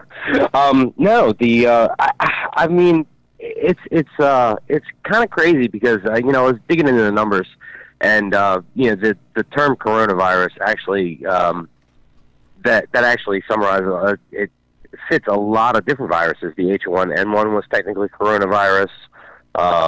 Bird flu was technically coronavirus. It has to do with the shape of the cell. So I think that this I don't understand why this is considered much more of a thing than all those other viruses, when the numbers really don't support it. I'm not seeing why this has become such a pandemic, and why the response to this virus, why is this warranted? It doesn't make any sense to me. And I've been racking my brain, like, there have been deadlier viruses. I mean, the flu viruses. Why the shutdown? Why the global shutdown? And my father-in-law lives in Iran. He lives right outside of Tehran. He's been on lockdown for the past 3 weeks. They haven't been allowed to leave the house. We just got word from a little while ago, maybe 4 or 5 days, and they're threatening being shot on sight if you leave your house. And then you look at China, which is under lockdown, and I just, my mind automatically goes to conspiracies. And I hate to do it, but you start to look, like, what were 2 of the places in the world that were having complete, like, civil unrest shortly before this? Was China and Iran. And maybe unrelated, it may not be, but you start to look and, like, why now? Like, why this? There's been deadlier flu viruses. I mean, it's like, they tell you, like, it's, if you get it, most of the time, you're probably going to be fine unless you're high risk, and it's sparing children. And, like, the children now, like, are not allowed to go into schools. But those are the ones least affected by this. And then even locally, I'm sorry, I may be rambling a little bit, but even locally, people are being turned away at clinics. When they come in and they say, I'm showing symptoms, and they ask them, are you high risk? And they say no, and they're like, well, go home. They're not even testing them. Well, I'm going to take it. You want to hear something trippy? Okay, we were just talking about Justin Trudeau, right? Baudin called in from Canada a few minutes ago. I had mentioned to him that Justin Trudeau was self-quarantining, right? And there were rumors about that. Just a few minutes ago, it was just announced that Sophie Trudeau, his wife, has tested positive for coronavirus, and she is in isolation, right? Okay, but that's crazy. That's like duality that we just bring him up, and then this is announced. But check this out. He is not going to be tested at this time. This is the announcement from the Prime Minister's office. He is not going to be tested at this time. Health officials will reach out to those who've been in contact with her as necessary. And I'm thinking, and it says, also on the advice of doctors, he will not be tested at this stage because he has no symptoms. And I'm thinking, wait a minute. It's his wife. How much more direct contact do you need? And we're talking about the prime minister of the country. Wouldn't for the Canadian citizens, don't you? What, he's giving up his test kit so somebody else can use it? What? That doesn't make any sense. Why is it? There's this huge disconnect here. I mean, this whole thing is just like, it doesn't make any sense. It doesn't. Like, it's almost like, and I was kicking it around in my head, and if I'm going to go full tinfoil hat, if I may, for a second, and it may be outlandish, but it almost seems like this is some sort of test of the world's preparedness for an actual deadly outbreak that would infect people, across the board. This virus is trackable, and it's almost like they've decided to take this and use it to gauge their response. Like, how can we shut down a virus? How can we contain something that may actually be completely devastating to the population? So we have this virus that it's like an opportunistic thing. I hate to think that they would do that, but it almost seems like a test run for something that's going to be really severe. Because, for the large majority of the people who get this, it's no worse than the regular flu. I understand it's very deadly to the elderly and people who are immunocompromised, but that's the flu anyway. It doesn't seem like the response is warranted, and I can't for the life of me figure out why we're here or how we got here. It just seems like it snowballed, it got out of control, and then it just really, I feel like we're really taking crazy pills. Well, and if everything is on the level, I'm talking about what it is and the fear, right? Okay, let's accept that. Then all I want to know from our government is that there are 10 million test kits available. We'll have 10 million per week. Everybody in the country is getting tested. We're going to find out who's got it, where it is, where the hot spots are. We're going to contain this, and these are the actual numbers, and this is what we're dealing with. That's all I want to hear. And if they approached it that way, Wall Street wouldn't have panicked. Schools aren't going to be shut down. Everything else that, just knowing what is going on. Right now, nobody knows nothing. Nothing. We know nothing. It's like this big mystery. It's crazy talk. And I have no idea. Right now, the latest numbers that have come in, Jason, okay, I've got the absolute update right here, okay? And here it is. United States, 1,747 cases. We added 446 cases in the last 24 hours. We've added 30 in the last 30 minutes. I'm getting the update. This happens automatically. 3 new deaths in the last 24 hours in the United States. 1,747. How accurate is that number? We're not testing anybody. No. We're not testing anybody. There are no tests going on. There isn't. And that's the end of it. That's the part that is that unknown, right? Where we don't know. What if the number is 100,000? What if it's 10,000? Right? I don't know. I don't know. It's. If you want my personal opinion, I think a whole lot more people have been exposed to this through the course of the natural flu season and have brushed it off as the normal flu. They haven't gone to the doctors. They haven't seen anybody. So I think if you started testing people en masse, I think a lot more people are going to show up with it, and it's going to be even worse of a panic because they've labeled this thing now as it's almost like you're talking about the Spanish flu, and it's not even anywhere close to it. No. They've lit this thing up to be something horrible, and it's really not. Right. And shutting down the world economy for the numbers that I'm seeing here, it doesn't make any sense. And I've said it over and over again. It's not a snow day. It's not one museum being shut down. It's everything, all the cruises, all the flights, all the the restaurants, the theaters, the concerts, sports, everything is shut down. Everything. Worldwide. Yeah. Not shut down in Vermont, right? Shut down worldwide. And that is a freaky thing, man. That is a freaky thing. If I can say two interesting things, if any year, everybody's been saying for a long time, depending on who you like as the president, they're going to find a way to cancel the elections. If it was ever going to happen, this would be the year it would happen. And also, too, you got to take a look at John Teeter's predictions about canceling the Olympics. A few years off, but it could happen this year. What do you think? Before I let you go, Jason, what do you think is going to happen with the stock market over the next 7 days? I mean, it ain't going to go back up. This is only gonna. This is. I hate to say it, but this is the beginning. And same with schools. I think they've given us this 2-week window. Where I'm at, it's only 2 weeks, but I said, at the end of the 2 weeks, the numbers are going to be higher. Mm-hmm. So how are they going to, you're going to say we've got 5 cases now, so we shut schools down.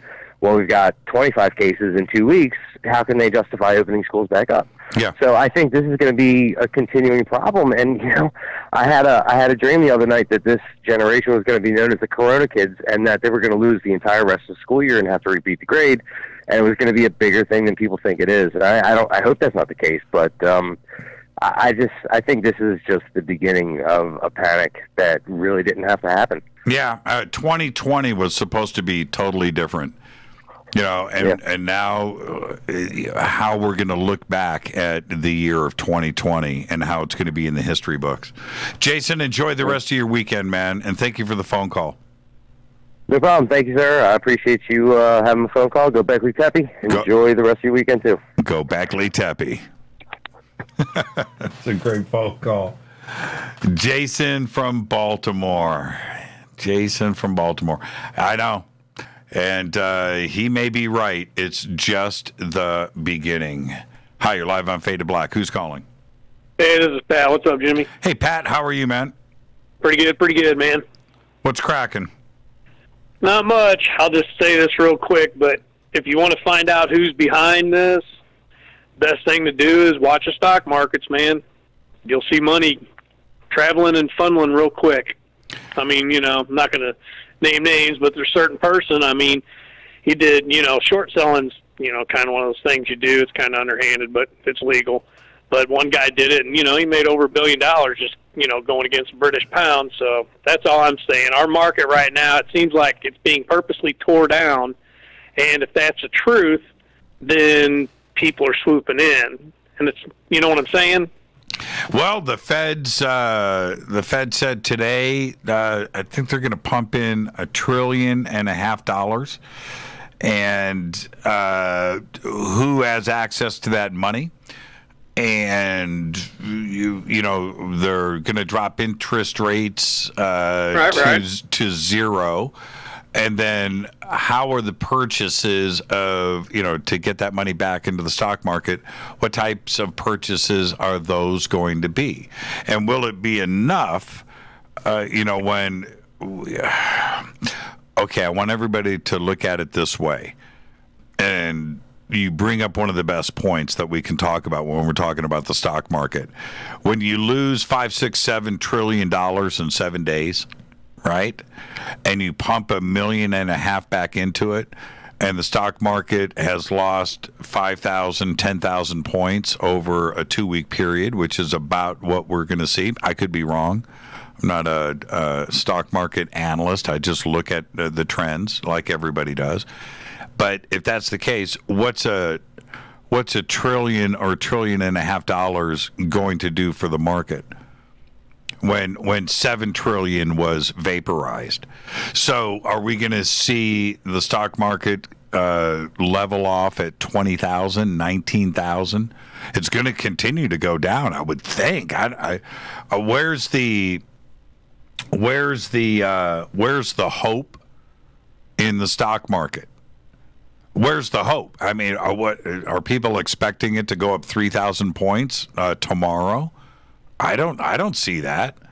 You know, I don't, but I have no idea. But with all the fear that's been created, knowing that all of these huge companies and the oil with the cruise industry and the airline industry and trucking and things and logistics and everything being shut down like it is, the demand for oil, starting with China and Russia and the United States and the rest of the world, the demand for oil going down, well, those futures in that market is out of play.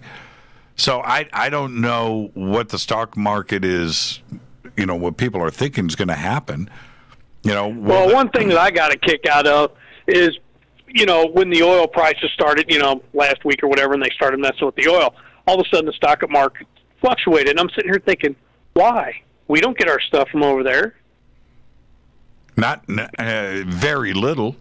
Yeah, so you see what the stock markets, that's what everybody has to watch. I mean, what was her name? Catherine Fitz, the lady that investigated and found, what was it, 21 trillion missing from our government? Whatever happened to her? Man, I haven't heard her name in a few years. I do remember reading something recently. She come out and said it was damn near doubled what she said before. She's been looking into it and finding more and more. But I read that a while back. I can't remember where. Right. But, I mean, pay attention to that. Anytime there's I'm going to say this just as a generalization, a false flag, whatever you want to call it, or an epidemic or anything like this, every time, always look at the stock markets a week before, and you'll notice stuff. Just like 9/11, all of a sudden stuff started moving right before it happened. I'm not insinuating conspiracy theories. I'm just saying facts are every time something's about ready to happen, all of a sudden money's moved. Right. Somebody just posted this meme. Every election year has a disease, right? SARS. I read this. And I see BS in this meme. This is a viral pneumonia being hyped as the Black Plague. Look, every election year has a disease. Every year has a disease. Yeah, I looked that up too, because when I read that meme, I got on there and realized every year. But truthfully, some of them never got out of the country. Yeah, it originated in. Yeah, this is a bunch of that's it's just stokes the panic. Yeah, I hope whoever posted this, I'm looking at the retweets here. I can't see who originally posted it, but whoever posted this, I hope they posted it because they're trying to be funny. Because it's not, I hope somebody isn't trying to be serious or buying into that, because every single year there is something going on. It's not every election year. Of course, every election year, but every year. You could say every day. Every day there's something going on. Not every year. It's every day. What is this? It's like a pointless thing, unless they're posting it up to have. To make fun of this. Yeah, Catherine Austin Fitz. I remember her making a splash a while ago, and you know, and I know she worked for a couple of administrations. I think she worked for like HUD. Wait, didn't she work for HUD? Where isn't she? She worked. I think she was. Yeah, I think it was secretary of something. I think I don't know if she was a money person, but I know she worked for the administrations, maybe a couple of presidents. I don't know enough about her, but so I certainly haven't heard her name in quite a while. But if she's out there and she's got some new information, somebody send it to me, and I'm more than willing to check it out. My big thing was just pay attention. I mean, all this is pretty bad. I mean, to an extent, all the panic. But the one thing to really, if you want to research and figure things out, stock market, watch it, because that right there tells you that's our money hub, and that tells you everything that goes on. Well, Pat, what do you think is going to happen over the next 7 days? I think that's the most important thing, like tomorrow. I think we're going to start leveling off pretty soon. I really do, because China's starting to level off. I think the worst of it's here. I mean, for the next week, we'll probably get a little bit up, but I think it's going to go back down. Yeah, I mean, that's how it always does. H1N1, all that stuff. No, I'm Governments talking always about... try to make people feel safe and secure, but reality of it is this.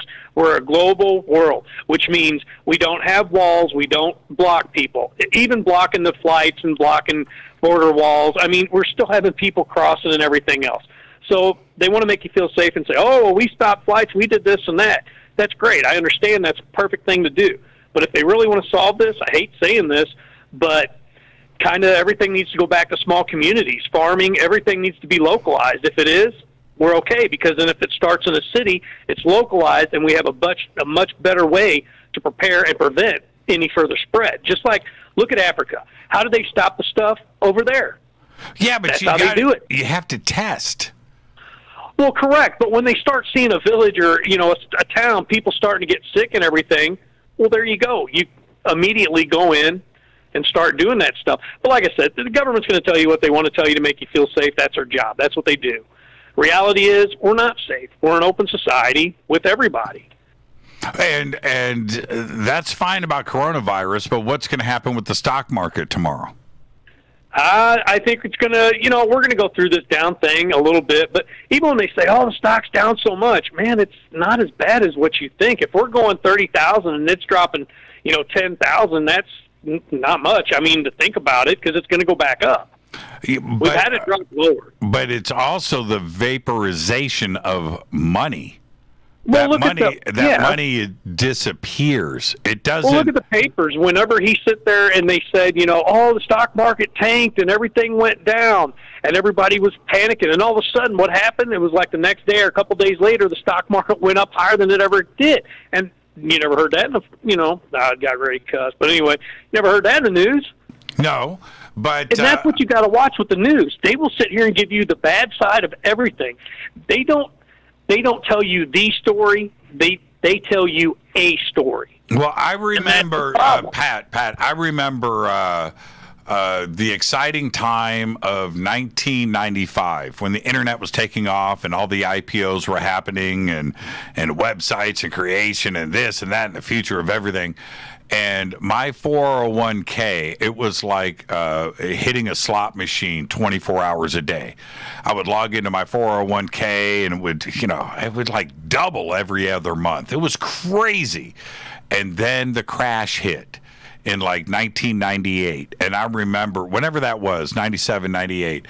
And I logged into my 401k and it was cut in half. And I don't get that money back. That's my retirement fund. It's gone. And then I remember the next day, and I was like, man, I need to cash out. I'd rather have this money in my hand than in 2 days I've got nothing. Nothing. But see, when people panic and you start doing that, that affects the markets. I mean, that's just it. Panic is the enemy of everything. Yeah, but I had to wait another 10 years to get that money back. Correct. You know, I get it, but I mean, that's okay. Look, it's legalized gambling, basically, the stock market. You know, if you look at it. Yeah, there's no question about it. No question about it. I mean, that's what it is.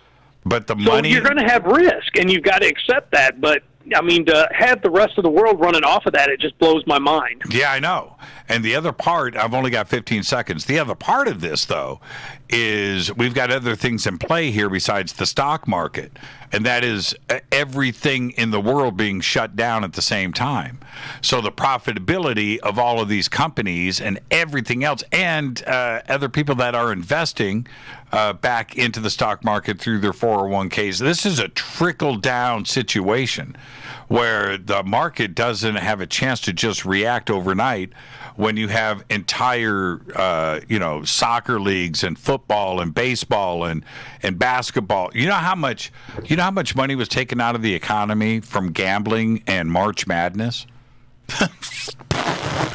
Think about that. Yep. Hey, real quick before you get off. 10 seconds. 10 seconds. Hey, this summer, man, are you still traveling or not? I'm waiting for kebabs, dude. I mean, not me, the other guy. I'll talk to you. Thank you, Pat. Later. Later. And he had to get that one in, didn't he? This is Fade to Black. I am your host, Jimmy Church. It is open lines all night long. 747-228-2051. 747-228-2051. I'll be right back. Hi, everybody. This is Rob Halford, the Metal Guard on JimmyChurchRadio.com. This is KGRA Digital Broadcasting Station. Salt Lake City, Utah. Van Buren, Arkansas. Why is it we're not very good with our health regimen until it's too late? We don't put oil in the car until the engine blows up. When the body's out of balance, your health is not so good. Give your body some love. Log on to GetTheT.com. That's GetTheT.com. Try our Life Change Tea, which cleanses you from harmful intruders.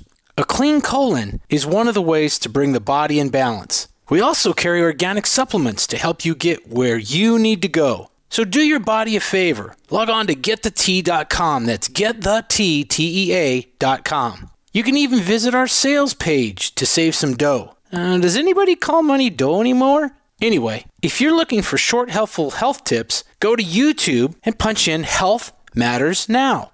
That's Health Matters Now. So, log on to GetTheT.com, shop, get balanced, then learn some cool tips at Health Matters Now. You'll be glad you did. That's GetTheT.com. Your contact for current news and trending topics. KGRARadio.com. This is Jimmy Church of Fade to Black, and I only drink Fade to Black blend coffee from River Moon. Just click on the River Moon Coffee banner at jimmychurchradio.com. Promo code F2B Blend. So are you tired of being tired? Well, then it's time to get the tea. Hey, it's Lisa here to tell you about this all-natural, all-organic tea I've been drinking that has had great results for over 20 years. It's called Life Change Tea, and it's specially formulated to help detoxify and cleanse your kidneys, liver, colon, and blood all at once. The colon is one of the most ignored organs in the human body. The faster that waste is eliminated from the body, the less time that waste sits in our intestines, spreading toxins to our bloodstream. This tea helps cleanse chemicals caused by outside intruders from our entire digestive system. And get this, weight loss can be a side effect. And with continued use of the tea, you can experience clearer, healthier, younger looking skin, increased energy, and a happier outlook on life. So if you're tired of being tired, get the Life Change Tea at GetTheT.com. That's GetTheT.com. And like me, you'll be glad you did. Did you know that when you're on the road with limited data or Wi-Fi available, you can still listen to every minute of Fade to Black by just calling 605-562-4482. No smartphone, app, or internet needed. It saves your data plan and no extra cost if you have unlimited minutes. Just call 605-562-4482. You can listen to me, Jimmy Church, on any phone, anytime, anywhere. Go Beckley Tappy.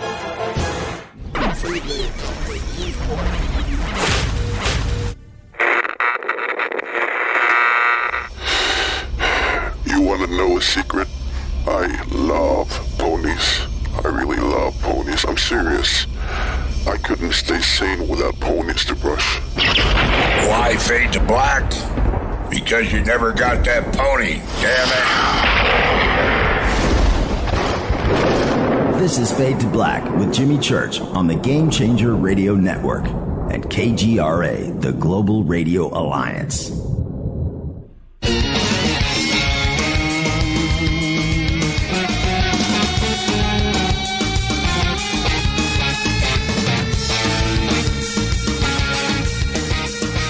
Welcome back. Fade to Black. Thursday night, it is Fader Night. Open lines all night long. 747-228-2051. It's open lines. 747-228-2051. Whatever's on your mind. UFOs, paranormal, supernatural, conspiracy, lost history, time travel, coronavirus.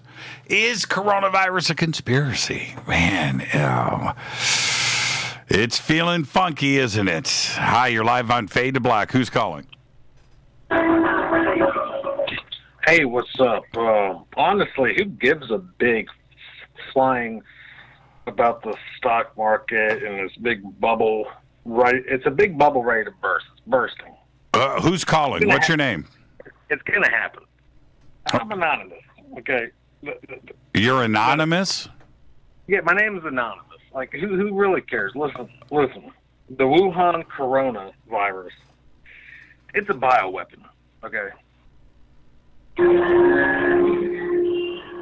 And it was sold by the U.S. to China in 2015 under the Obama administration.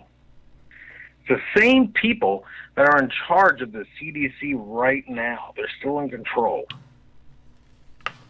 So, okay. Well, what I had heard, this is what I had heard. I heard it was a Bill Gates Foundation thing that went down in 2004. So that was way before Obama. Right, with SARS and all of that. Exactly. No, you're right. Okay. So, I mean, it's not an Obama thing. It goes further than Obama, but what happened in 2015 is that at University of North Carolina, Chapel Hill, the Chinese actually purchased what this virus is basically the whole virus from them and was able to take it back to Wuhan and that was able to insert the HIV and all that into it.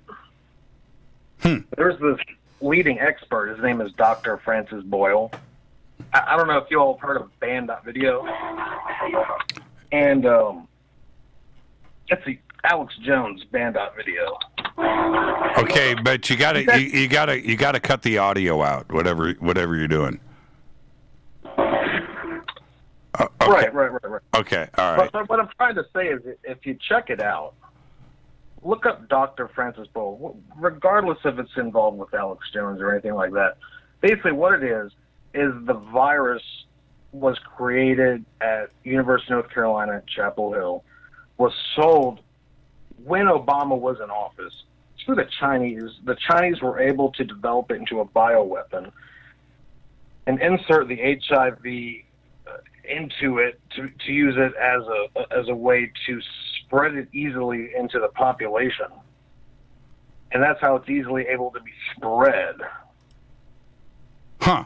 Well, interesting. Okay, I'll look up this Boyle. Have you not seen that? No, I have not. But you have not heard of this at all. Look, really? I get for over a month. This information has been out. I'm just really surprised that you haven't heard about it. I get thousands of emails a day. Right. Okay. Get this. What's crazy about this whole thing, and then I'll hang up, is that this happens over a month ago. This doctor says this, and then just a week and a half ago, not even, on March 4th, Bloomberg.com. The headline is, "The coronavirus hunter is racing for answers in a lockdown lab." And you know where he is? The University of North Carolina. Okay? That doctor has been there for years studying this sort of the coronaviruses, a variety of coronaviruses. His name is Ralph Barrick. So look him up. Okay. Look for that article. It's very easy to find. Ralph Barrick at the University of North Carolina. Okay, he's trying to find a cure, a vaccine to this virus. So it's just strange how it makes a whole circle. On February 4th, they're searching for this virus at the same time this doctor comes out and says that this virus was sold 4 years ago to the Chinese, and they just happened to get it back the same time 5 years later.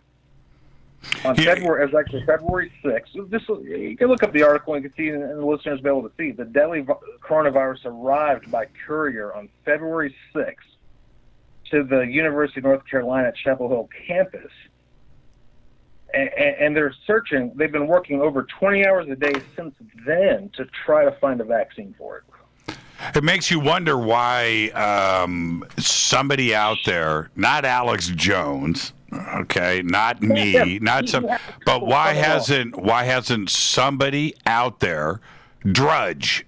So why hasn't somebody out there picked up on this story? I found that article on Drudge on about a week ago.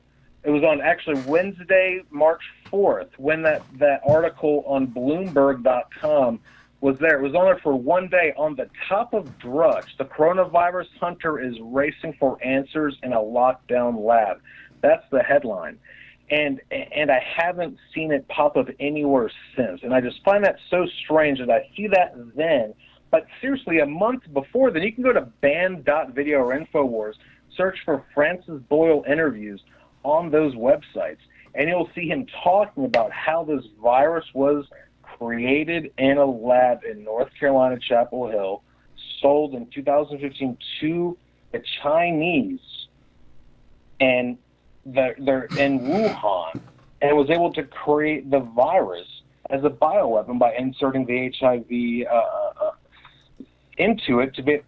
It's really astonishing, and I'm surprised no one's really connected the dots on it. Well, well, that's why I love this audience. It's popping up in Twitter here, so I'll be able to check it out a little bit later on tonight. Okay, after the show. Thank you so much, Anonymous, and thank you for the tip. I love you, Jimmy. I'll talk to you. It's a great phone call right there. And I had heard of the Bill Gates Foundation connection. I started to, and I'm not, the thing is, what I'm laughing at is seriously not the virus or what we're going through. It's that I've heard so many different versions of this story. And I just don't know which way to go. What I'm concerned about is my family, and that's the main thing. All right, and our future, the future of all of us, and you. Hi, you're live on Fade to Black. Who's calling? You're live. 3, 2, 1. Man, I hate to do this. I'm gonna do it. Gonna do it. All right, there you go. I hate to do that. Let's go here. Hi, you're live on Fade to Black. Who's calling? Hi, Jimmy. It's Deb. Hi, Deb. How are you? Hey, things are great here in Sacramento. Yeah, absolutely. They're always great in Sacramento. What's the? I have a very full weekend planned with my friend who's coming up tomorrow, and we're going to run a 10K and spend the night at a hotel for a couple nights and go to our favorite casino in Placerville. And we're not canceling our plans. Well, we're going to have a great time. What is? I don't know how well you know Sacramento. But we stayed at the Four Seasons up there, and next to the Four Seasons, across the freeway, over the overpass, was this family restaurant. And it was just absolutely amazing. The best biscuits and gravy and chicken fried steak. Oh, man. And it's a big place. It's big. Kind of like a upscale IHOP or Bob Evans or something like that. What's the name of that restaurant? Was it downtown Sacramento? No. It was the Four Seasons. No. Oh, man. Right, but I mean Folsom, Carmichael, because Sacramento's pretty big. El Dorado Hills that's the affluent part. Actually, is El Dorado Hills. Well, I don't know. I don't know. Where's the Four Seasons up there? It's right next to the freeway. I don't know. Okay. Yeah, it might have been over near Folsom or El Dorado Hills area, but yeah, there's some good places around here for sure. I don't know the name of the place you're talking about though, but yeah, there's the bad parts of Sac and there's the good parts of Sac. For sure. What's the coronavirus status up there right now? I don't know. I mean, I've just been watching the main news, and California still got like 135 cases. But other than that, I haven't been paying that much attention to it. I heard all the reports that you gave at the beginning of the show, but and then I've been seeing stuff I got banned from Twitter today. I was a bad girl. How do you get banned from Twitter? I got triggered. By something I read, and I tweeted something against a politician who I don't like, and within 30 seconds, bam, your account has been suspended for 12 hours. And they made me go through this protocol and enter my phone number and do some stuff and then delete my tweet to get my privileges back. So now that's why I went to the dark side. You've been on Twitter for like 72 hours. Right? You just got here. I've been on Twitter for like 3 weeks now. Okay, 3 weeks. Okay, veteran. Okay, all right. I know. I'm learning a lesson here. I'm way too honest to be on Twitter. I don't know how long I've been on Twitter, but it's probably been 10, 12 years. And I've never... I mean, how bad do you have to be? Well, it was something like "see you next Tuesday," and then the word "die" was in it. I mean, I really got triggered. It was bad. It was bad. I went to the dark side. You've got to behave. Remember, I will now. Yeah, Twitter's a privilege. It's not a right. You know, I know. Just like any of those platforms are, and that is funny to me. Yeah.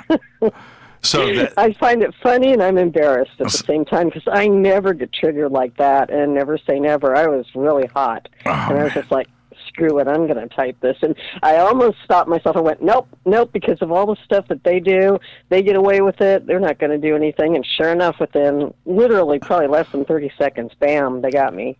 Okay, so wait, hold on. So you're not on Twitter right now? No. Okay, that's why check the this Fader out. not starting seeing me because I'm off. Listen.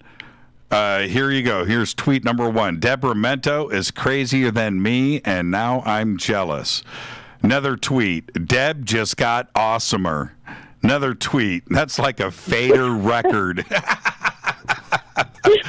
Oh, man. Yeah, I was putting messages on YouTube. I was watching you on YouTube and doing some messaging there, and I even messaged Rita and put, hey, it's Deb, if you're getting this, I got banned on Twitter. Because I wanted to let the Fadernauts know that I'm not, like, not participating, but I had no way to tweet them. Oh, man. Everybody. Like I said, really, Debbie goes to the dark side. Oh, man. See, and you can take down other people, too. So you go and you do that tweet, right? If somebody retweets your tweet, they get vaporized. It's like it's like coronavirus. It's like it's the tweet virus. It's like coronavirus. Exactly. And what's Sacramento like up there right now? Everyone just kind of going about their business. I don't see anyone walking around with masks on or anything like that. Everything's fine. And, the bright side is I'm hoping the casino will be less crowded this weekend because of it, but I doubt it. What about shopping? Water. I and get toilet everything. paper. I went grocery shopping last night. There was plenty. I would always go to the Safeway though. I don't do the Costco and all that. I just like my regular Safeway, and everything was there that I needed. They had water? People aren't... Oh, yeah. They got everything. Really? People... Yeah, well, I'm in Citrus Heights, so it's less crowded in some of these cities. It's nowhere near like the Bay Area in L.A. It's way less congested up here. It's really nice. Yeah. The only bad part is the summers are really hot. But, yeah, I mean, you can actually go to the store and you don't have a big line of people and... you can pretty much go where you want. I mean, normally you can, and it's not super crowded. It's nice. Well, if it wasn't for the heat, I mean, most people don't understand. Sacramento in the summer. I know, it's hell. I hate it. I would rather lick sand in the Sahara Desert. I mean, it's that hot. Most people don't understand. I know. If I didn't have air conditioning and a pool in the backyard, I mean, I don't know what I'd do. Yeah. It's awful. It's just awful. Yeah, but most of the day I'm indoors working, and it's always air conditioned. And when you get in your car to come home, you got your AC on, and you come home, take a swim in the pool in the evening, and it's doable. You just have to get used to your routine. You know, you don't spend a lot of time outside, though, during the summer, really. A lot of people don't. It's just awful. Hell is a low call for sure. Hey, I was going to ask you, though, real quick. You mentioned a while back that you started watching an alien abduction film and then you fell asleep. Was that on Netflix? Was that called The Recall? No, it was called Beyond the Beyond the something. I can't remember. And you're talking about the one that had the UFO Congress in the beginning? Nope. This is a bunch of teenagers, and it's called The Recall, and it's an abduction film, and it's really good. No, I'm talking about the one that I saw. No, I couldn't find the one that you saw because you didn't remember the name. So then I saw another one. I went, oh, I wonder if this is the one Jimmy was talking about. So I ended up watching that one, and it was called The Recall. That's why I'm asking you if that was the one. Yeah, it's really good. You know, it's a little bit rip-off of A Fire in the Sky, a little bit here and there, but, you know, it's your typical, the teenagers get abducted and what happens to them and the military part cover-up, and it's good, though. It's entertaining, for sure. Rita, we're gonna watch The Recall tonight, Rita. The Recall. Although I will, back to the coronavirus real quick, I want to tell you, so I was talking to my cousin yesterday because he lives in El Dorado Hills, and he basically works from home. He's got his own business. And I was saying, hey, is Nick out of school? Did they close his school? Because his son's like 13. He goes, no, but I wish they would. I wish they'd just close, the school early for the year because I don't want him there. And they're really fearing it up with the parents. They're telling them that they anticipate, get this, they anticipate having to close the schools and use all of their gymnasiums and everything for makeshift hospitals because they anticipate so many people getting the coronavirus that they're going to be filling up in gymnasiums with sick people because there won't be any room up here in the hospitals for them in Sacramento. Now, that's just total bull. I'm like, do the math, Brian. That doesn't make any sense. And he's totally bought into the fear porn.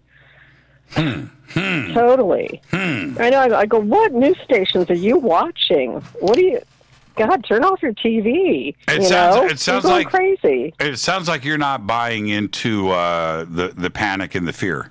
This whole thing is being done, like you said, by the media, and my theory is they're doing it to bring down the economy so they can try to get Trump so that he won't get reelected and make him look bad. And he has nothing to do with this. So it's not going to work, in my opinion. He's still going to get reelected, and they're doing this just to use anything to take him down, including this. They just want to blame him for everything. Wait, see, this is the thing. And I think this is I think it's a bioweapon that was engineered in Wuhan, and they just accidentally let it loose. Wait, the thing, okay, but who? The Chinese? I mean, the deep state. Who? The deep state? Come on. Come on. No, it's kind of like the other caller was saying. I kind of agree. I don't know. I've heard so many different things. I don't have a real belief in any of it. I'm not buying into all the fear porn, though. But I am being vigilant and careful. But I think your other caller that was saying it feels like it's all a test. You guys are saying because the numbers don't make sense and, none of it makes sense. And I agree with you guys. Yeah, but it can't be everything. It's all a bunch of hype. It can't be everything. I know. Okay. So look, I didn't post the list of conspiracy theories on coronavirus yet. Okay, but the list, and I didn't do it. Maybe I'll do it on Monday. Maybe I'll do it on Monday, but or Tuesday. For the telepath. It's huge. And so I bet it is. And you go and you read down this, and all you can do is laugh. One of the theories, like you just said, right? This is to make sure Trump doesn't get reelected, right? And the other one is the other one that is running around. It's the exact opposite. This is so Trump can stay in office. This is so, because we won't be able to have the elections. We won't be able to have voting centers. The voting is going to be shut down. We're not going to be able to vote by mail or remote. And Trump is going to use this to make sure that he stays in office. And right, because he really needs to use something to stay in office. But my point is, oh my God, I know, Deb, the polar opposite. You can't have it both ways. Right, and so anyway, anyway, so it could just continues. It continues. There are so many things out there that from it's just a virus. There's that extreme and why the virus is being used, all the way to the other side that it's a bioweapon. And like I said earlier, a bioweapon.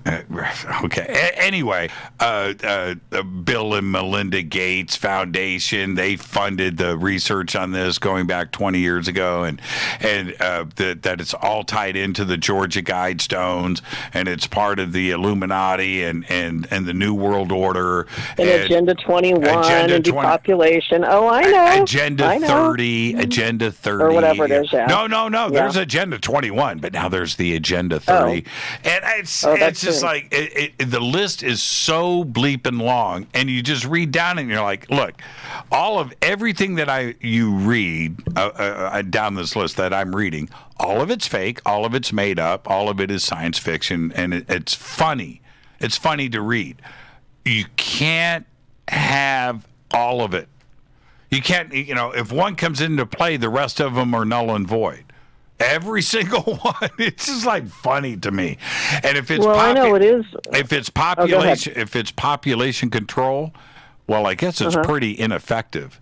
Because right now there's only 5. Are we up to 6,000 yet? Let's see. Did we hit 6,000 dead worldwide? I've got enough time to check. I've got my counter right here. Okay, you ready? Okay. You want to know what the deaths are worldwide? 4,000 something. No, it's 5,900 and no, I'm sorry. 4,983. Yeah. 4,900. Yep. That's pretty. We're coming up short. Yeah, it's pretty inefficient. Got to kill more people. It's pretty inefficient. I know one thing I'm going to do for sure, though. I know one thing to be true, and this is a personal belief. And my uncle advised me on this too, and he's very wealthy. Because Debbie, go buy some silver. So I'm going to. I'm going to take $500 tomorrow, and I'm going to go buy some silver. And then just leave it. Yeah, if that makes because as the stock market continues to drop, your precious metals are going to rise. And he's pretty smart about that stuff. Yeah, so and he's right. Rise, no, he's right about that. But if you feel better by doing that, then go and do it. Look, I know that I'm going to have 20 cases of water in gallon jugs in my garage. And those same 20 cases are going to be there in 10 years. So even if you can't drink them, you can bathe in them. But I'll feel better because my family feels safer. All right. Yep. Okay. All right. We've got and Rita posted that you went shopping, but you didn't buy bacon for the dog. Bacon strips. Is that what she posted? She did not. Like that, yeah. Did she really post that? Did. Yeah. I read it on Twitter. I can't post on Twitter, but I was reading it. Yeah. She threw me under the bus. Well, those are your dogs. Those are your babies. How dare you not buy for them? I cannot believe she posted that. I can't believe it. I mean, some things are sacred. Some things need to stay private. And we love your dog. We love your dogs, Jimmy. We love your dogs. Begging strips. Come on. I'm always going to take the dog side. I know we have 3 dogs. We have Malcolm and Teddy and Luna and Luna. And Luna, I haven't seen a picture of Luna yet. Yeah, she runs from the camera. She knows if you take out a camera, she vaporates. Gone. Like the $2 trillion in the stock market today, just gone. She will not. It's just funny to me. I don't know where she learned that or how. Malcolm's a doofus. He'll just sit there and you can do whatever to Malcolm. Teddy knows what time it is. Luna, You just take out your phone, and she runs. She runs. So Camera shy. Well, a lot of animals believe that every time you take their picture, it steals part of their soul. Is that true? I don't know if it's true. It's an old, I think, Aborigine belief in Australia. Yeah. Well, I heard that about humans, which means I am soulless. So there you go. Deb, enjoy your weekend. Be safe up there. Oh, I will. You guys too. Stay safe. Okay, fill up your car full of water and drive it down here. I'll talk to you. Go backly tappy. Go backly tappy. Thank you, Deb. Bye. Deb went into Twitter jail today. That's hilarious. Is this madness? What kind of trickery is this? Rita is saying, I have no idea. Let's see here. I have no idea. Oh, I'll watch that during the break. I'm not sure what that is. Follow me on Twitter at JChurchRadio. Hashtag F2B is the sandbox. I'll be right back with more of your phone calls after this short break. 747-228-2051. I'll be right back.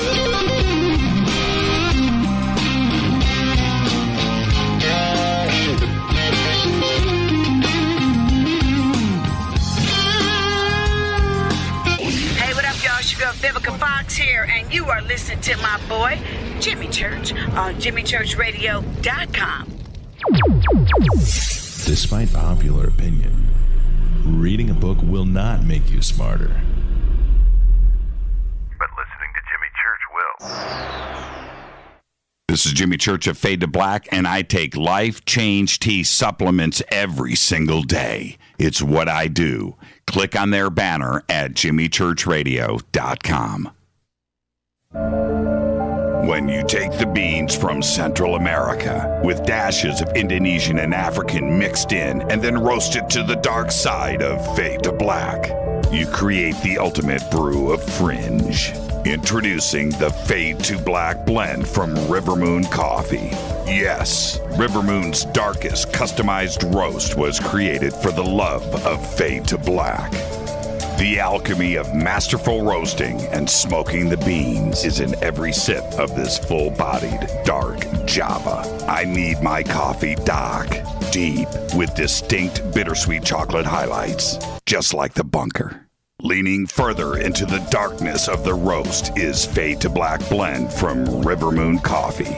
Just click on the banner at JimmyChurchRadio.com and use the promo code F2BBLEND for 15% off of your order today. Go Beckley Teppy. Hi, folks. CBD is the home run hitter for health right now. Why, you ask? Because of what it does for the body. Unfortunately, I can't tell you all about the benefit. You know, there's reasons. Do your due diligence and log on to AncientLifeOil.com. That's AncientLifeOil.com. Ancient Life Oil uses organic ingredients and is blended in coconut oil for some of the best benefits. Legal in 50 states and non-psychoactive. Log on to AncientLifeOil.com. That's AncientLifeOil.com. Are you intrigued by Paranormal Talk Radio? You'll love the new Paranormal Radio app from TalkStream Live. You'll find a great selection of talk shows covering UFOs, ghosts, strange phenomena, and much more. Download the Paranormal Radio app now and start listening to the very best in paranormal talk entertainment, including the network you're listening to right now, the Paranormal Radio app. Free in Google Play and the iOS App Store. Erica, Brittany, Gabby, and you're listening to JimmyChurchRadio.com. It's not a lifestyle we chose. We were born this way. KGRARadio.com.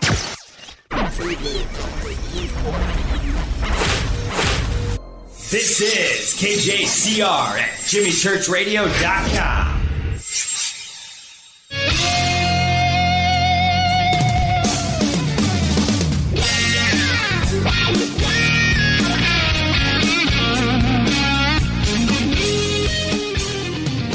I'm here. Yeah, in case you're watching on the bunker cam, you can see I'm tweeting. I just posted, I have 20 calls on hold. I do. I have 20 calls on hold. Do we do overtime tonight?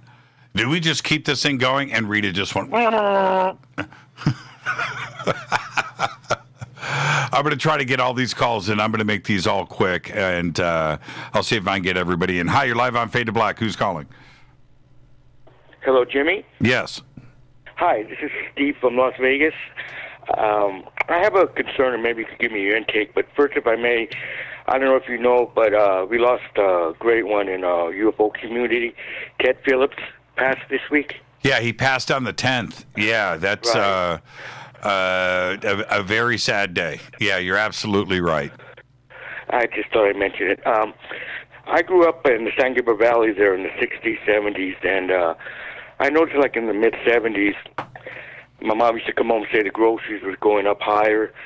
Life was simple, kind of, I feel, back there. You know, you could buy a home for about $40,000, easy to start a family up. And it seems like what I'm seeing now, and it bothers me, is that, you know, the homes are so expensive now. It's hard to start a family. Kids are staying longer with their parents or moving back with their parents. But they go to college with degrees, still finding it hard to get a job. The violence in our state, it has gone up. The United States has more inmates in prisons than any other country. Your statistics is 1 in 3. You'll be in some kind of crime, violence. Our homeless has become really bad. It's really sad, and I never pictured this. America would be at what we are now, and I feel that November 22nd, 1963, America lost their innocence. I think if Kennedy's brothers and Martin Luther King had not been assassinated, we wouldn't be in this position. I just wanted your intake. I mean, we shouldn't be in this position. We're too better of a country than that, you know. And what's your intake on that? Yeah, and thank you for the call, Steve. My take is, I'm going to make this really quick. This is the last segment. I've got a lot of calls on hold, but you bring up something that people don't want to talk about, and it's how did we get here and how did we move forward. Now, look, the past is the past. We can't change that, Steve. We cannot change it. But when I think about the way that we react and the way that we are manipulated today and the way that we allowed the Internet of Things to intrude into our lives and control us, and the media now knows this, and the manipulation and control and the divide and conquer that has been happening on this planet, certainly pretty strong over the last 5 years, where it started to take hold. We did this to ourselves. And I have thrown up the red flags and warned everybody, look, man, be careful what you wish for. And you want to have this freedom of speech and this freedom of things and comments and the ability to troll and the ability to fight and the ability to express your opinions and the ability to flame somebody out. And you want to have all of these freedoms, and then this kind of stuff happens where now the media feeds into the fear and causes all of this. We have allowed the media the freedom to do this. We need to stand up and go, enough is enough. And I would have thought after the fake news thing of 2018 and 2017 that would have been enough, or the invasion of privacy and what was going on with our digital information, that would have been enough. Right? It's just one thing after another, and we have allowed it to continue and to propagate. So now today, the world economy is going to get shut down and all of this craziness is going to happen. We allowed it to happen. We allowed it to happen. It's up to us, Steve, to make these changes where we put our foot down and say enough is enough. And that's the only answer. There isn't anything else. Nobody's going to do it for us. What, the government's going to regulate trolling? The government's going to regulate our freedom of speech? The government is going to regulate our morals and our ethics and our values? That's all up to us. It's all up to us. I've had enough. Have you noticed, Steve, that this show runs clean? Right? I don't cause trouble. I don't stir things up. I don't want to flame people out. I don't want to scare people. I don't want to lie to people. I don't want to do any of that stuff. I don't. This show runs clean. We have ethics and morals here. What I do on my own time, that's another situation. But as far as this show goes, and this audience, and this wonderful, beautiful family, they know our standards here. And I just wish that everybody else was the same way. I can only speak enough, but I believe in what we do, and I just wish that the rest of the media would be a little sliver of what we do, and things would be a little bit different today. But that's how we do it. We keep moving this thing forward, Steve, and I'm glad that you're here with us. Thank you very much, Jimmy. Have a great weekend, man. We'll see you on Monday. You too. Bye-bye. It's a great phone call there, and he's absolutely right. Absolutely right. Let's keep this moving forward. I'm going to get everybody in. Hi, you're live on Fade to Black. Who's calling? Hi, this is Jonathan Hall from Chicopee, Massachusetts. How are you, Jimmy? I'm doing good, Jonathan. How are you, man? Man, I'm doing great. I'm calling in regards to the coronavirus, and I'm calling in regards to Chris Bledsoe. Okay. And he gave us a date the other night, didn't he? Yes, he did.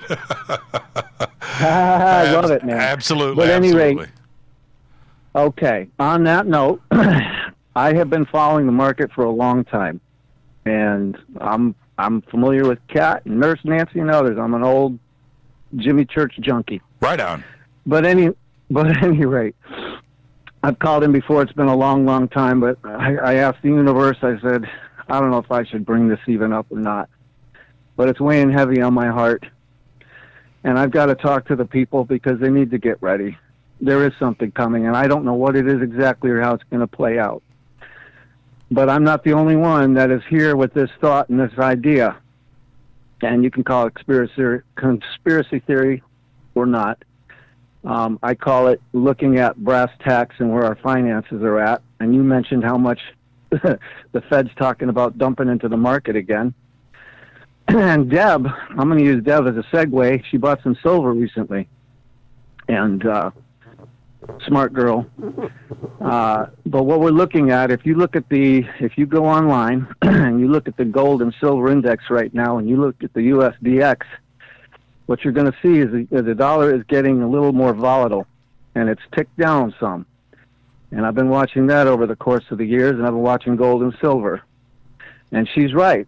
Normally, when the dollar goes down, gold and silver goes down. Mm-hmm. They knocked the tar out of it today, okay? And here's the thing. We know the Fed is unsustainable.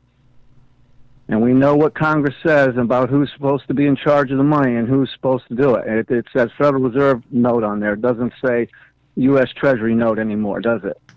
You know this story. I think you have a background in how the Fed works. So, if you'll bear with me, I'm going to tell you exactly what I think is happening. The petrodollar is going down, and they're getting ready, and that's exactly what I think is happening. And I think that with the USDX ticking down as we see it, and it's going to go back up. They have an amazing way of keeping it afloat. I don't know how they do it, but they do it. And at the same time, they suppress the heck out of gold and silver.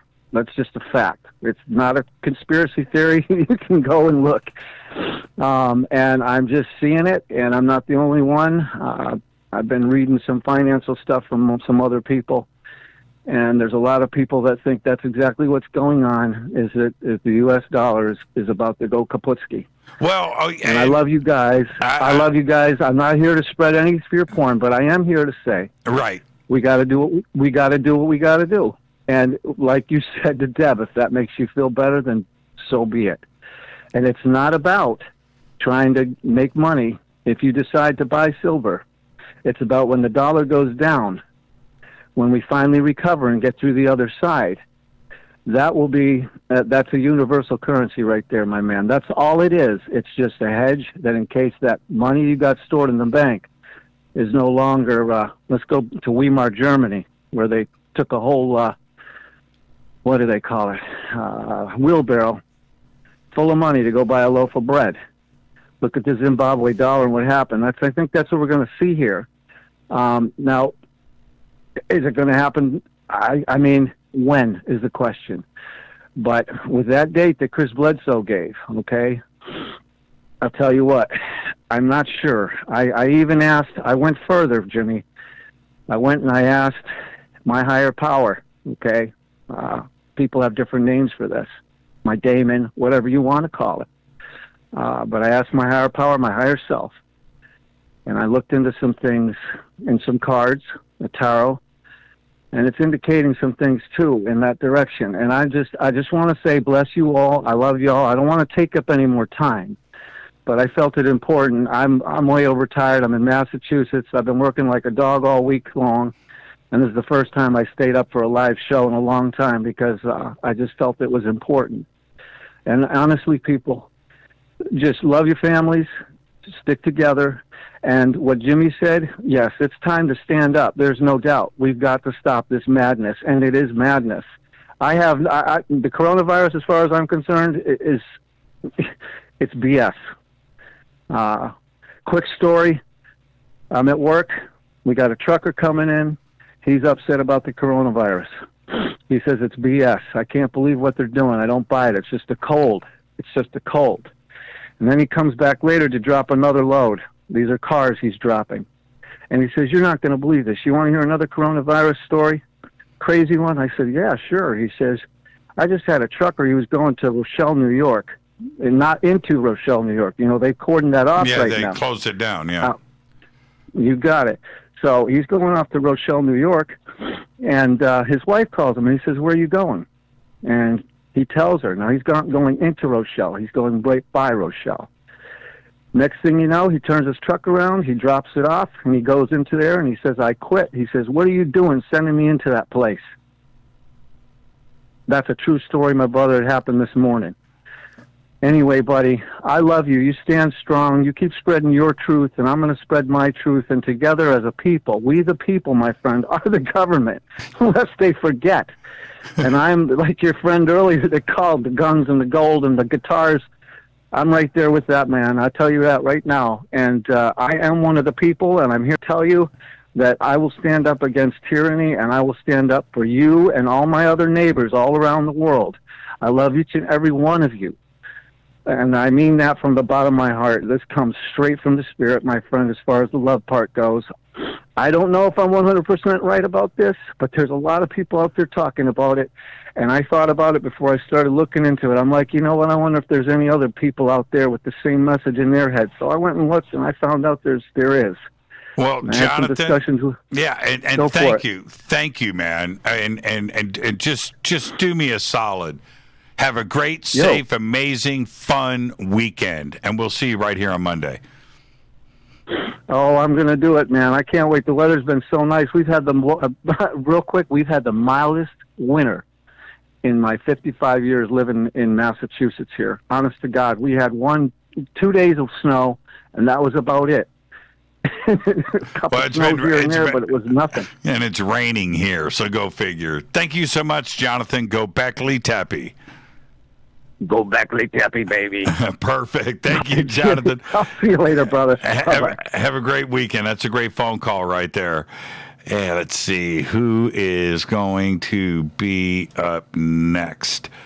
Let's just go in order. Hi, you're live on FadeToBlack. Who's calling? Hey, what's up, Jimmy? How you doing? Who's this? Hey, man, this is Tim. I'm in FEMA Region 3. I'm actually located in Virginia, if you're not familiar with the FEMA regions. Right on. And you know what? I've been listening to you. You know what?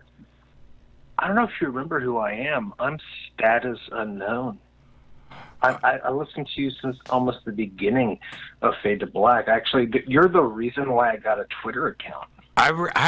Man, it's been a long time, but yeah, I remember you. Yeah. Well, let's see if some of the OG FADERNIGHTs just kind of tripped out. And what's going on, man? How you doing?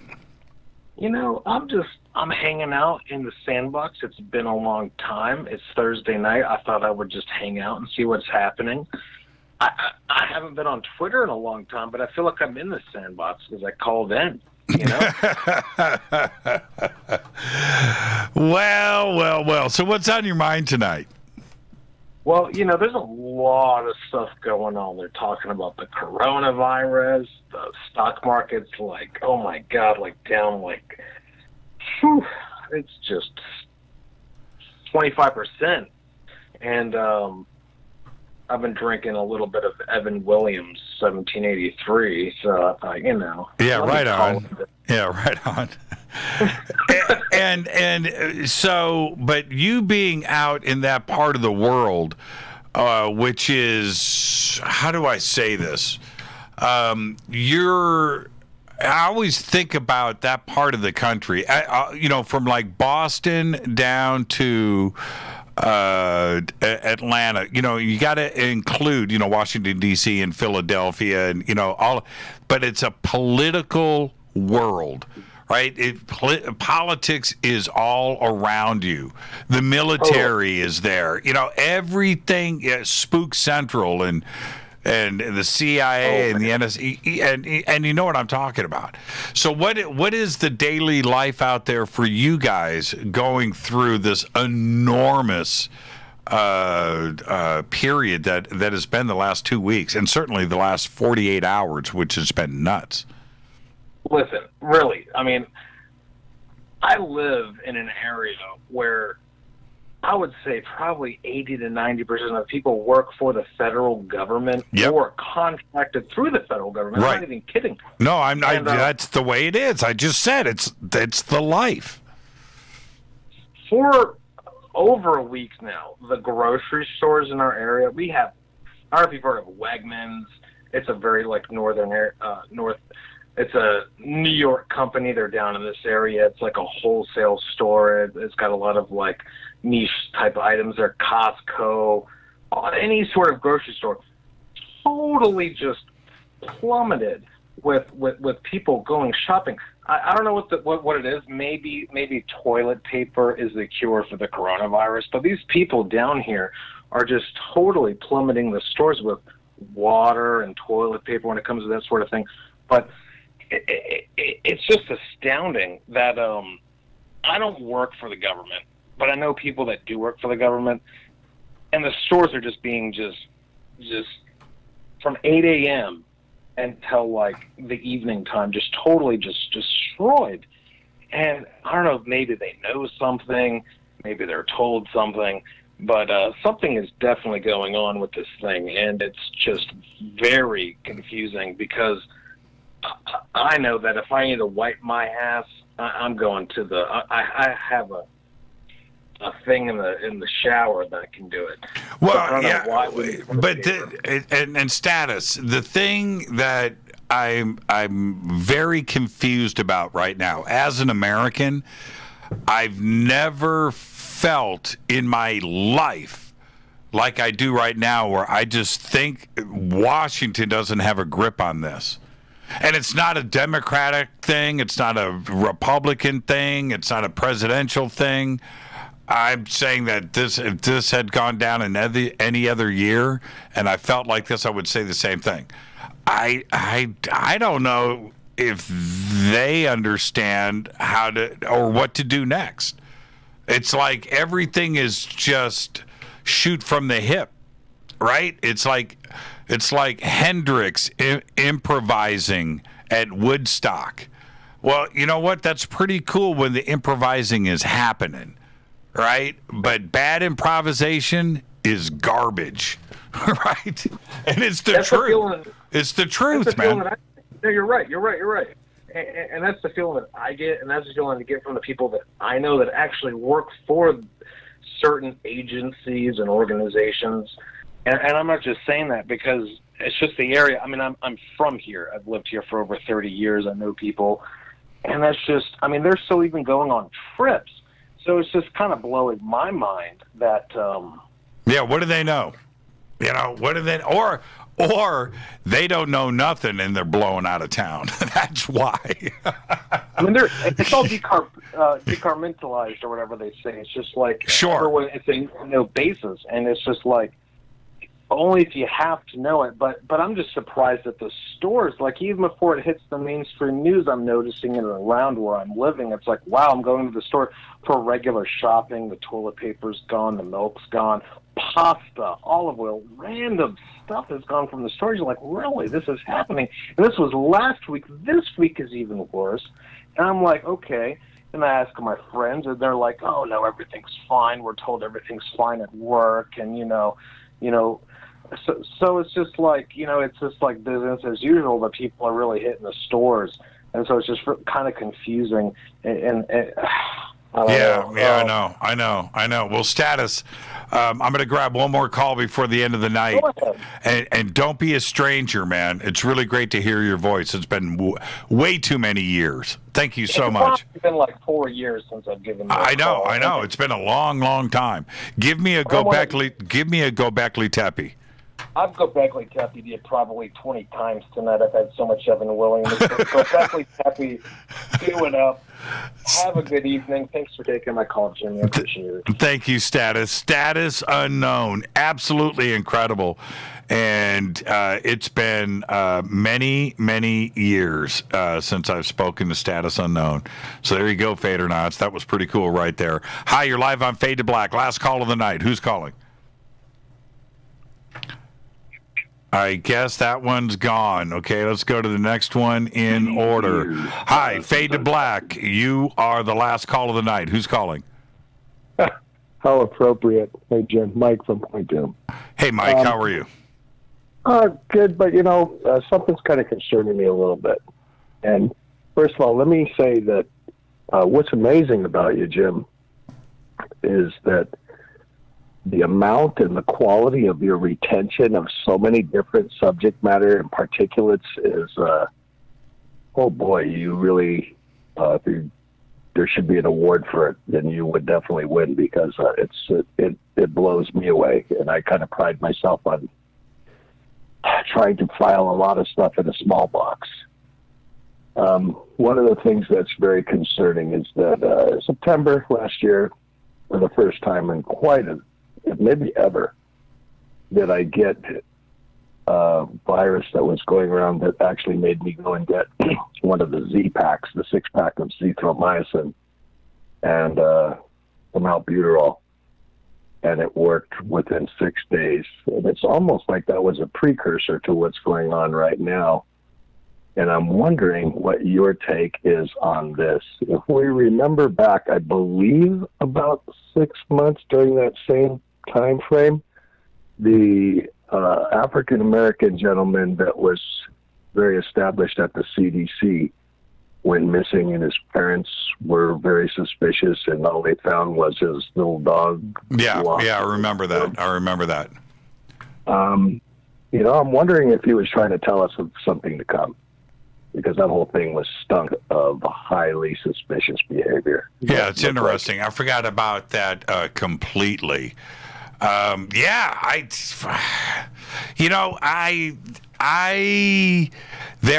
so give many. Give it a second, Jim. Give it a second. Let it process, because that something was very, to say the very least, Jim.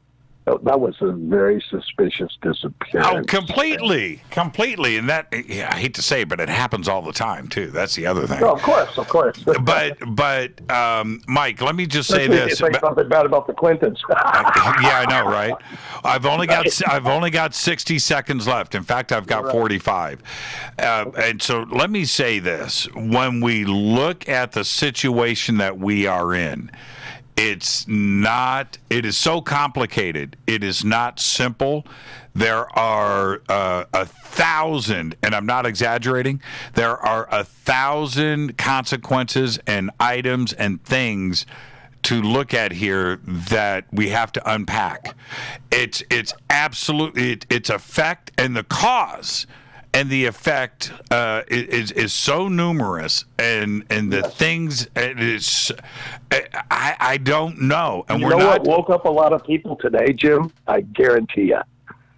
NBA cancellation, baseball cancellation, collegiate tournaments cancellation. NASCAR. The only sporting event that's going to be on NASCAR.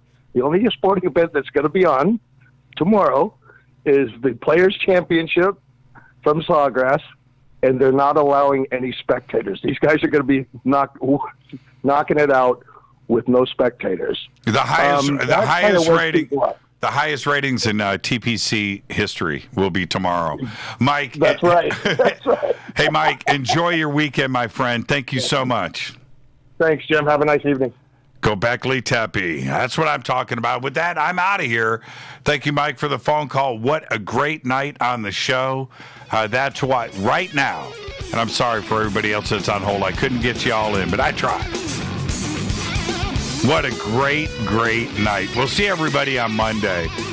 Fade to Black's executive producers, Rita Camarion. Show is produced by Hilton J. Palmer, Renee, Dennis, and Bob. Announcers are Steve Harder, Gene Vitola, Mark D. Kovar. Webmaster is Drew the Geek. Music, Doug Aldrich. Intro, Spaceboy. SpaceboyMusic.com. Fade to Black is produced by KJCR for the Game Changer Network. Syndication is KGRA The Planet. This broadcast owned and copyrighted 2020 by Fade to Black and the Game Changer Network, Inc. It cannot be rebroadcast, downloaded, copied, or used anywhere in the known universe without written permission from Fade to Black or the Game Changer Network. I'm your host, Jimmy Church. Follow me on Twitter at JChurchRadio. We'll see everybody on Monday. Dr. Stephen Greer. Until then, and I mean this, everybody have a great, safe, fun, amazing weekend. Be safe. Gobekli Tepe.